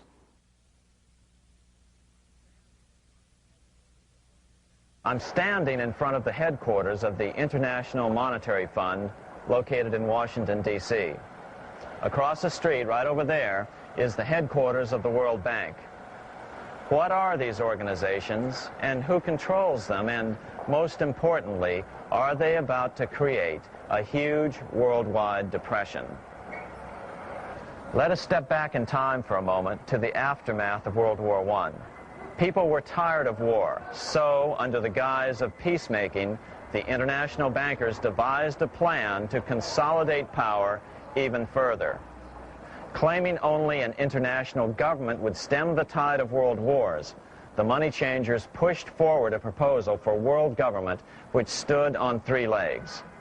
A world central bank to be called the Bank of International Settlements, a world judiciary to be called the World Court located in The Hague, the Netherlands, and a world executive and legislature to be called the League of Nations.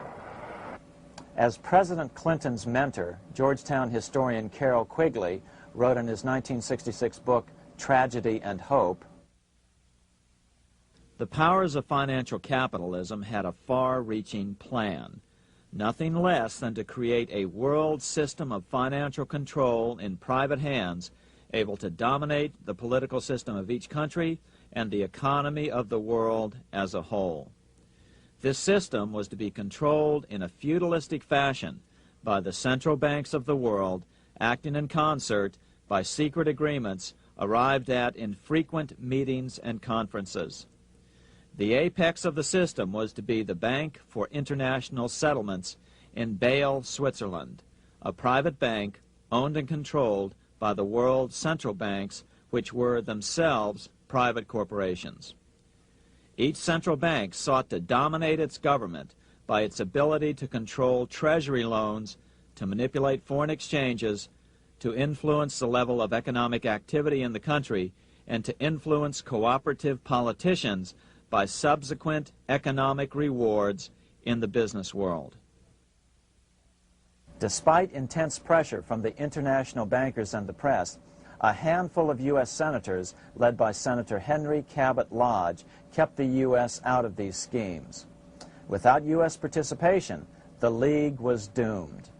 Incredibly, even though the U.S. rejected the World Central Bank, the BIS, the New York Federal Reserve ignored its government and arrogantly sent representatives to Switzerland to participate in the central bankers' meeting right up until 1994, when the U.S. was finally officially dragged into it. Their world government schemes thwarted, the bankers resorted to the old formula, another war to wear down the resistance to world government while reaping handsome profits. To this end, Wall Street helped resurrect Germany through the Thyssen banks, which were affiliated with the Harriman interest in New York, just as the Chase Bank had assisted in the financing of the Bolshevik Revolution in Russia during World War I. Chase Bank was controlled by the Rockefeller family. Subsequently, it was merged with Warburg's Manhattan Bank to form the Chase Manhattan Bank. Now this has merged with Chemical Bank of New York, making it the largest Wall Street bank. Their strategy worked. Even before World War II was over, world government was back on track. In 1944, at Bretton Woods, New Hampshire, the International Monetary Fund and the World Bank were approved with full U.S. participation. The Second League of Nations, renamed the United Nations, was approved in 1945. Soon, a new international court system was functioning as well. All effective opposition to these international bodies before the war had evaporated in the heat of war, just as planned. These new organizations simply repeated on a world scale what the National Banking Act of 1864 and the Federal Reserve Act of 1913 had established in the U.S. They created a banking cartel composed of the world's central banks, which gradually assumed the power to dictate credit policies to the banks of all the nations. For example, just as the Federal Reserve Act authorized the creation of a new national fiat currency called Federal Reserve Notes, the IMF has been given the authority to issue a world fiat money called Special Drawing Rights, or SDRs. To date, the IMF has created in excess of $30 billion worth of SDRs. Member nations are being pressured to make their currencies fully exchangeable for SDRs. In 1968, Congress approved laws authorizing the Fed to accept SDRs as reserves in the U.S. and to issue Federal Reserve notes in exchange for SDRs. What does that mean? It means that in the U.S., SDRs are already a part of our lawful money. And what about gold? SDRs are already partially backed by gold. And with 2/3 of world gold now in the hands of central banks, the money changers can go about structuring the world's economic future in whichever way they deem most profitable. Keep in mind, just as the Fed is controlled by its Board of Governors, the IMF is controlled by its Board of Governors, which are either the heads of the different central banks or the heads of the various national treasury departments dominated by their central banks. Voting power in the IMF gives the U.S. and the UK, that is to say the Fed and the Bank of England, effective control. Just as the Fed controls the amount of money in the U.S., the BIS, IMF, and World Bank control the money supply for the world. So we see the repetition of the old goldsmith's fraud replicated on the national scale with central banks like the Fed and on the international scale by the three arms of the World Central Bank. Is this organization of the BIS, the IMF, and the World Bank, which we refer to collectively as the World Central Bank, presently expanding and contracting world credit? Yes. Regulations put into effect in 1988 by the BIS required the world's bankers to raise their capital and reserves to 8% of liabilities by 1992. Increased capital requirements put an upper limit to the fractional reserve lending, similar to the way cash reserve requirements do. What has this seemingly insignificant regulation made in a Swiss city 8 years ago meant to the world? It means our banks cannot loan more and more money to buy more and more time before the next depression, as a maximum loan ratio is now set. It means those nations with the lowest bank reserves in their systems have already felt the terrible effects of this credit contraction as their banks scrambled to raise money to increase their reserves to 8%. To raise the money, they had to sell stocks, which depressed their stock markets and began the depression first in their countries. Japan, which in 1988 had among the lowest capital and reserve requirements and thus was the most affected by the regulation, has experienced a financial crash which began almost immediately in 1989, which has wiped out a staggering 50% of the value of its stock market since 1990 and 60% of the value of its commercial real estate. the Bank of Japan has lowered its interest rates to 0.5%, practically giving away money to resurrect the economy, but still the depression worsens. Due to the $20 billion U.S. bailout of Mexico, the financial collapse in that nation is already known here. Yet despite the bailout, the economy continues to be a disaster. One huge debt after another is rolled over as new loans are being made simply to enable Mexico to pay the interest on the old loans. In the south of Mexico, the poor have been in open revolt as every spare peso is being siphoned out of the country to make interest payments. It is important to note that a radical transfer of power is taking place as nations become subservient to a supranational world central bank controlled by a handful of the world's richest bankers. As the IMF creates more and more SDRs by the stroke of a pen on IMF ledgers, more and more nations borrow them to pay interest on their mounting debts and gradually fall under the control of the faceless bureaucrats of the World Central Bank. As the worldwide depression worsens and spreads, this will give the World Central Bank the power of economic life and death over these nations. It will decide which nations will be permitted to receive further loans and which nations will starve. Despite all the rhetoric about development and the alleviation of poverty, the result is a steady transfer of wealth from the debtor nations to the money changers' central banks which control the IMF and the World Bank. For example, in 1992, the third world debtor nations, which borrowed from the World Bank, paid $198 million more to the central banks of the developed nations for World Bank-funded purposes than they received from the World Bank. All this increases their permanent debt in exchange for temporary relief of poverty caused by prior borrowings. Already, these repayments exceed the amount of the new loans. By 1992, Africa's external debt had reached $290 billion, 2.5 times greater than in 1980, resulting in skyrocketing infant mortality rates and unemployment, deterioration of schools, housing, and the general health of the people. The entire world faces the immeasurable suffering already destroying the third world and now Japan, all for the benefit of the money changers. As one prominent Brazilian politician put it, "The Third World War has already started. It is a silent war, not for that reason any less sinister. The war is tearing down Brazil, Latin America, and practically all the Third World. Instead of soldiers dying, there are children.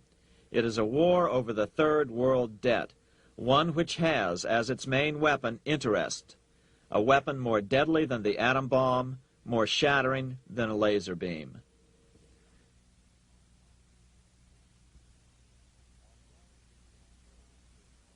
Although it would be absurd to ignore the pivotal role played by influential families such as the Rothschilds, the Warburgs, the Schiffs, the Morgans, and the Rockefellers in any review of the history of central banking and fractional banking, keep in mind, by now, central banks and the large commercial banks are up to 3 centuries old and deeply entrenched in the economic life of many nations. These banks are no longer dependent on clever individuals such as a Nathan Rothschild. Years ago, the question of ownership was important, but no longer. For example, both the Bank of England and the Bank of France were nationalized after World War II, and nothing changed, nothing at all. They endure and continue to grow, now protected by numerous laws, paid politicians, and mortgaged media, untouched by the changing of generations. 3 centuries have given them an aura of respectability. The old school tie is now worn by the 6th generation son, who's been raised in a system that he may never question as he is named to serve on the governing boards of countless philanthropic organizations. To focus attention today on individuals or families, or to attempt to sort out the current holders of power, serves little useful purpose and would be a distraction from the cure. The problem is far bigger than that. It is the corrupt banking system that was and is being used to consolidate vast wealth into fewer and fewer hands that is our current economic problem. Change the names of the main players now, and the problem will neither go away nor even miss a beat. Likewise, among the hordes of bureaucrats working in the World Bank, central banks, and international banks, only a tiny fraction have any idea of what's really going on. No doubt they'd be horrified to learn that their work is contributing to the terrible impoverishment and gradual enslavement of mankind to a few incredibly rich plutocrats.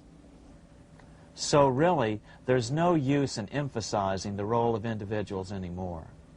And the problem even transcends the normal spectrum of political right and left. Both communism and socialism, as well as monopoly capitalism, have been used by the money changers. Today, they profit from either side of the new political spectrum.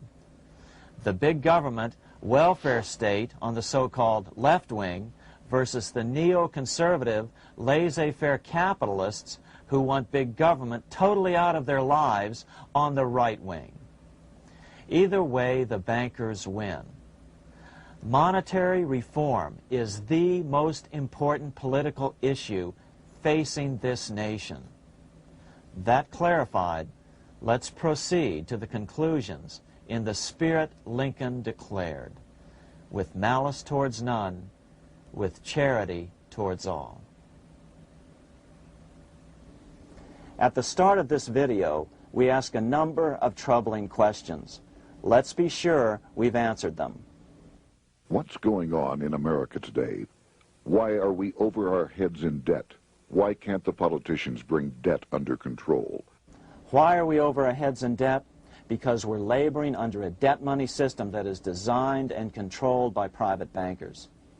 Now, some will argue that the Federal Reserve System is a quasi-governmental agency. But the President appoints only 2 of the 7 members of the Federal Reserve Board of Governors every 4 years. And he appoints them to 14-year terms, far longer than his own. The Senate does confirm those appointments, but the whole truth is that the President wouldn't dare appoint anyone to that board of whom Wall Street does not approve. Of course, this does not preclude the possibility that some honorable men may be appointed to the Board of Governors.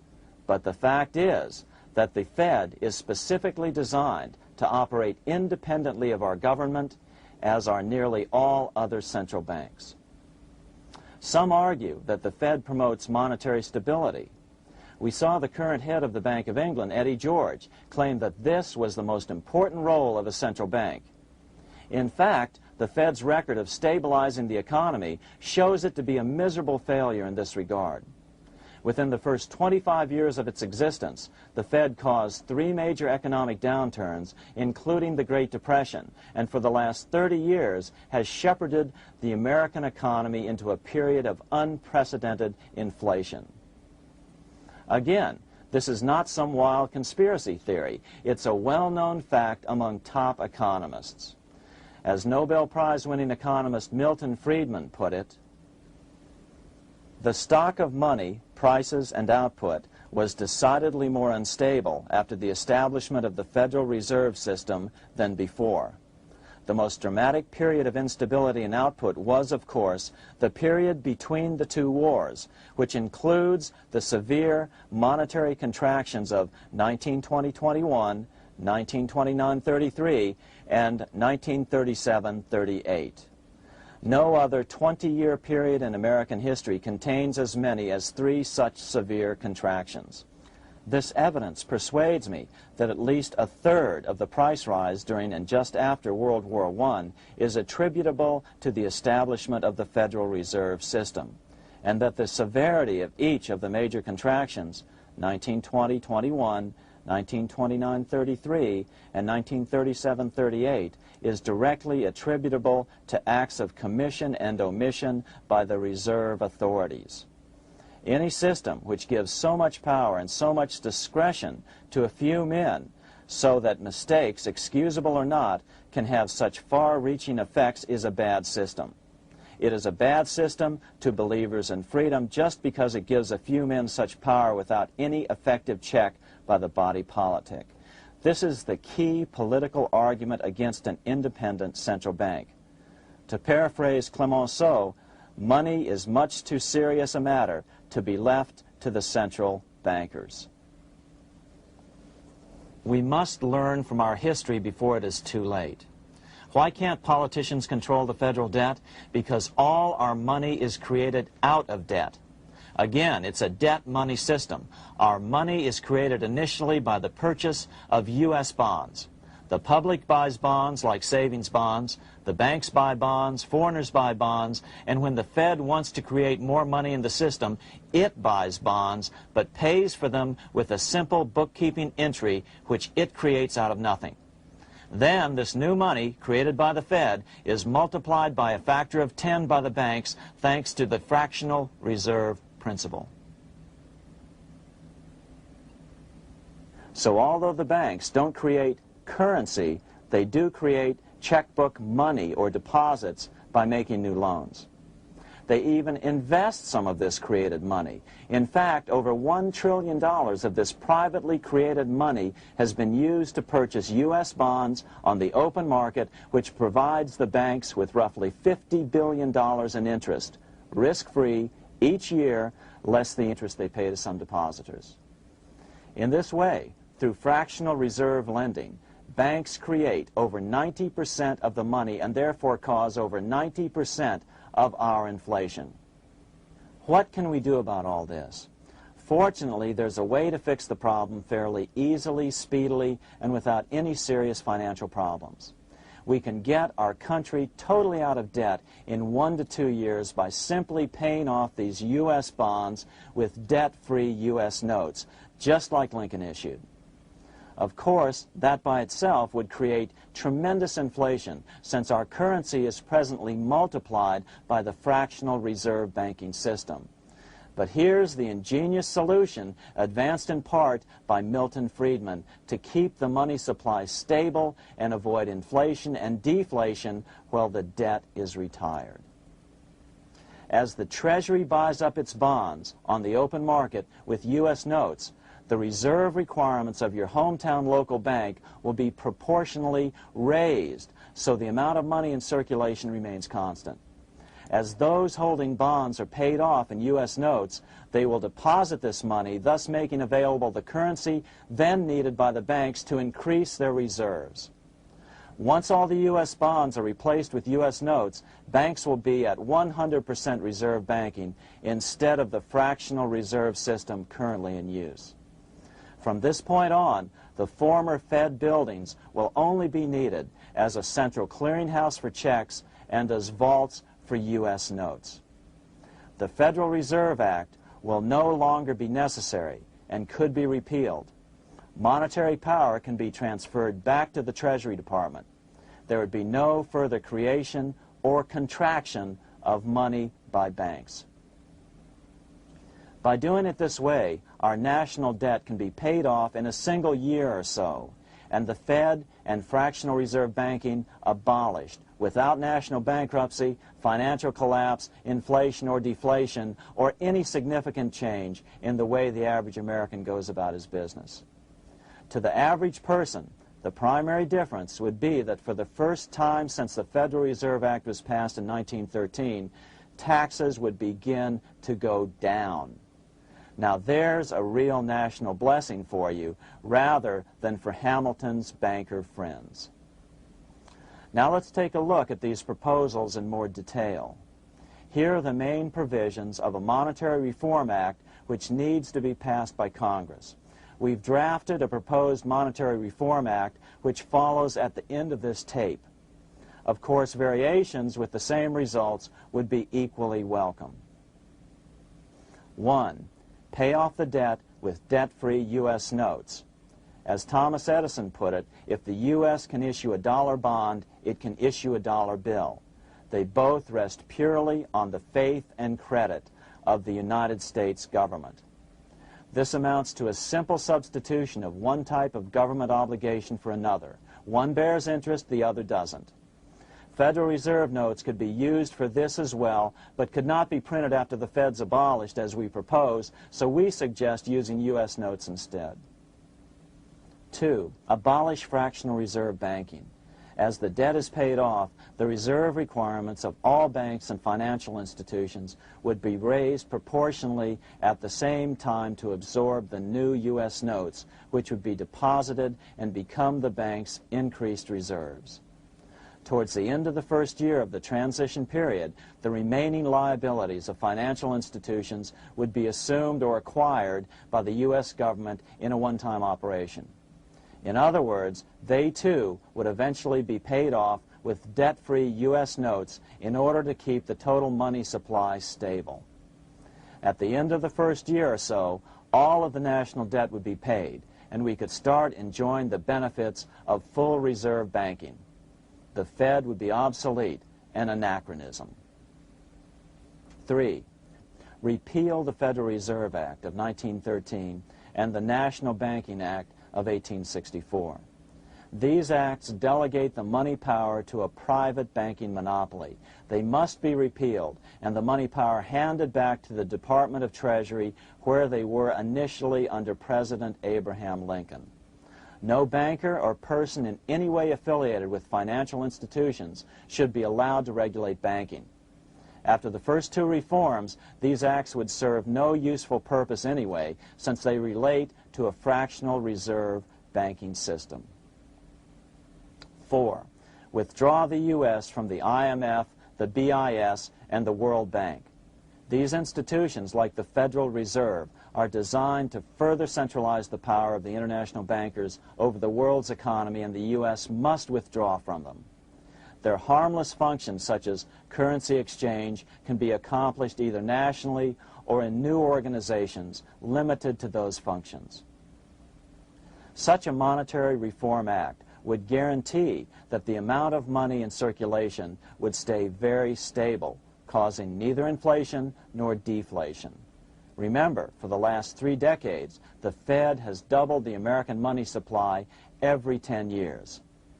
That fact and fractional reserve banking are the real causes of inflation and the reduction in our buying power, a hidden tax.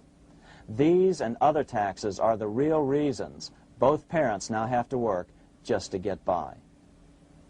The money supply should increase slowly to keep prices stable, roughly in proportion to population growth, about 3% per year, not at the whim of a group of bankers meeting in secret. In fact, all future decisions on how much money will be in the American economy must be made based on statistics of population growth and the price level index. The new monetary regulators and the Treasury Department, perhaps called the Monetary Committee, would have absolutely no discretion in this matter except in time of declared war. This would ensure a steady, stable money growth of roughly 3% per year, resulting in stable prices and no sharp changes in the money supply. To make certain the process is completely open and honest, all deliberations would be public, not secret, as meetings of the Fed's Board of Governors are today. How do we know this will work? Because these steps remove the 2 major causes of economic instability, the Fed and fractional reserve banking, and the newest one as well, the BIS, Bank of International Settlements. But most importantly, the danger of a severe depression would be eliminated. Let's listen to Milton Friedman on the single cause of severe economic depressions. I know of no severe depression in any country or any time that was not accompanied by a sharp decline in the stock of money, and equally of no sharp decline in the stock of money that was not accompanied by a severe depression. Issuing our own currency is not a radical solution. It's been advocated by Presidents Jefferson, Madison, Jackson, Van Buren, and Lincoln. But it's been used at different times throughout Europe as well. Perhaps the best example is one of the small islands off the coast of France in the English Channel. Called Guernsey, It's been using debt-free money issues to pay for large building projects for nearly 200 years. Here we are on Guernsey, and this is the Guernsey Flower and Vegetable Market. Guernsey is one of the most successful examples of just how well a debt-free money system can work. In 1815, a committee was appointed to investigate how best to finance this new market. The impoverished island could not afford more new taxes, so the state's fathers decided to try a revolutionary idea: issue their own paper money. They were just colorful paper notes, backed by nothing, but the people of this tiny island agreed to accept them and trade with them. To be sure they circulated widely, they were declared to be good for the payment of taxes. Of course, this idea was nothing new. It was exactly what America had done before the American Revolution, and there are many other examples throughout the world. But it was new to Guernsey, and it worked miracles. This market is still in use, and remember, it was built for no debt to the people of this island state. But what if we follow Guernsey's example? How would the bankers react to these reforms? Certainly the international bankers' cartel will oppose reforms that do away with their control of the world's economies as they have in the past. But it is equally certain that Congress has the constitutional authority and responsibility to authorize the issuance of debt-free money, U.S. notes, and to reform the very banking laws it ill-advisedly enacted. Undoubtedly, the bankers will claim that issuing debt-free money will cause severe inflation or make other dire predictions. But remember, it is fractional reserve banking which is the real cause of over 90% of all inflation, not whether debt-free U.S. notes are used to pay for government deficits. In the current system, any spending excesses on the part of Congress are turned into more debt bonds, and the 10% purchased by the Fed are then multiplied many times over by the bankers, causing over 90% of all inflation. Our fractional reserve and debt-based banking system is the problem. We must ignore its inevitable resistance to reform and remain firm until the cure is complete. As the director of the Bank of England in the 1920s, Sir Josiah Stamp put it, referring to this modern fractional reserve banking system, "Banking is conceived in iniquity and born in sin. Bankers own the earth. Take it away from them, but leave them the power to create money and control credit, and with the flick of a pen, they will create enough money to buy it back again. Take this great power away from the bankers, and all great fortunes like mine will disappear, and they ought to disappear, for this would be a better and happier world to live in. But if you want to continue the slaves of bankers and pay the cost of your own slavery, let them continue to create money and to control credit." Americans are slowly figuring this out. Today, over 3,200 cities and counties have endorsed the proposal of a non-profit organization called Sovereignty. The Sovereignty movement calls for Congress to authorize the Secretary of the Treasury to issue $90 billion per year of U.S. notes, not Federal Reserve notes nor debt-based bonds, to loan money interest-free to cities, counties, and school districts for needed capital improvements. Remarkably, and to their praise, the Community Bankers Association of Illinois, representing 515 member banks, has endorsed this sovereignty proposal, a good step in the right direction. As Milton Friedman has repeatedly pointed out, no severe depression can occur without a severe contraction of money. In our system, only the Fed, the Bank of International Settlements, with U.S. bankers' cooperation, or a combination of the largest Wall Street banks could cause a depression. In other words, our economy is so huge and resilient, a depression just can't happen by accident. Unless we reform our banking system, they will always have that power. They can pull the plug on our economy anytime they choose. The only solution is to abolish the Fed and the fractional reserve banking system and withdraw from the BIS. Only that will break the power of the international bankers over our economy. And keep in mind, a stock market crash itself cannot cause a severe depression. Only the severe contraction of our money supply can cause a severe depression. The stock market crash of 1929 only wiped out market speculators, mostly the small to medium ones, resulting in $3 billion in wealth changing hands. But it served as a smokescreen for a 33% contraction in credit by the Fed over the next 4 years, which resulted in over $40 billion in wealth from the American middle class being transferred to the big banks. Then, despite impotent howls of protest from a divided Congress, the independent Fed kept the money supply contracted for a full decade. Only World War II ended the terrible suffering the Fed inflicted on the American people. In a depression, the remaining wealth of the debt-burdened American middle class will be wiped out by unemployment, declining wages, and the resulting foreclosures. If we start to act to reform our monetary system, the money changers may do what they did in 1929 and then the 1930s, crash the stock market and use that as a smokescreen while contracting the money supply. But if we're determined to fight to regain control over our money, we can come out of it fairly quickly, perhaps in only a very few months, as U.S. notes begin to circulate and replace the money withdrawn by the bankers. The longer we wait, the greater the danger we'll permanently lose control of our nation. But some still wonder why the international bankers would want to cause a depression. Wouldn't that be killing the goose that is currently laying all those golden interest eggs? Remember what Larry Bates said at the first of this videotape. You see, in periods of economic upheaval, in economic crisis, wealth is not destroyed. It is merely transferred.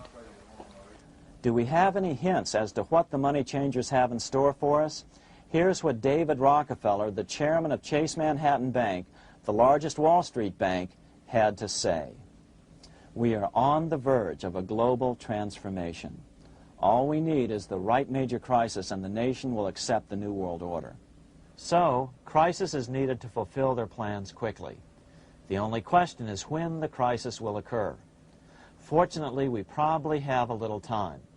It's unlikely that this crisis will occur before the 1996 elections, but after that, the danger begins rising. But whether or not they decide to cause a crash or a depression through relentless increases in taxes and the loss of hundreds of thousands of jobs being sent overseas thanks to trade agreements such as GATT and NAFTA, the American middle class is an endangered species. Cheaper labor, including slave labor in Red China, which Harry Wu has heroically documented, is being used to compete with American labor. In other words, money is being consolidated in fewer and fewer hands as never before in the history of this nation or the world. Without reform, the American middle class will soon be extinct, leaving only the very rich few and the very many poor, as has already occurred in most of the world. We've been warned of all this by congressmen, presidents, industrialists, and economists down through the years. Religious leaders, too, have seen the danger. About 1898, during the time of William Jennings Bryan, Pope Leo XIII put it this way. On the one side, there is the party which holds the power because it holds the wealth, which has in its grasp all labor and all trade, which manipulates for its own benefit and its own purposes all the sources of supply, and which is powerfully represented in the councils of state itself. On the other side, there is the needy and powerless multitude, sore and suffering. Rapacious usury, which, although more than once condemned by the Church, is nevertheless under a different form, but with the same guilt, still practiced by avaricious and grasping men, so that a small number of very rich men have been able to lay upon the masses of the poor a yoke little better than slavery itself. More recently, during America's Great Depression, Pope Pius XI spoke of the same problem. In our days, not alone is wealth accumulated, but immense power and despotic economic domination is concentrated in the hands of a few. This power becomes particularly irresistible when exercised by those who, because they hold and control money, are able also to govern credit and determine its allotment. For this reason, supplying, so to speak, the lifeblood to the entire economic body and grasping, as it were, in their hands the very soul of the economy, so that no one dare breathe against their will. Educate your friends. Our country needs a solid group who really understand how our money is manipulated and what the solutions really are. Because if a depression comes, there will be those who call themselves conservatives who will come forward advancing solutions framed by the international bankers. Beware of calls to return to a gold standard. Why? Simple, because never before has so much gold been so concentrated outside of American hands. And never before has so much gold been in the hands of international governmental bodies such as the World Bank and International Monetary Fund. A gold-backed currency usually brings despair to a nation, and to return to it would certainly be a false solution in our case. Remember, we had a gold-backed currency in 1929 and during the first 4 years of the Great Depression. Likewise, beware of any plans advanced for a regional or world currency. This is the international bankers' Trojan horse.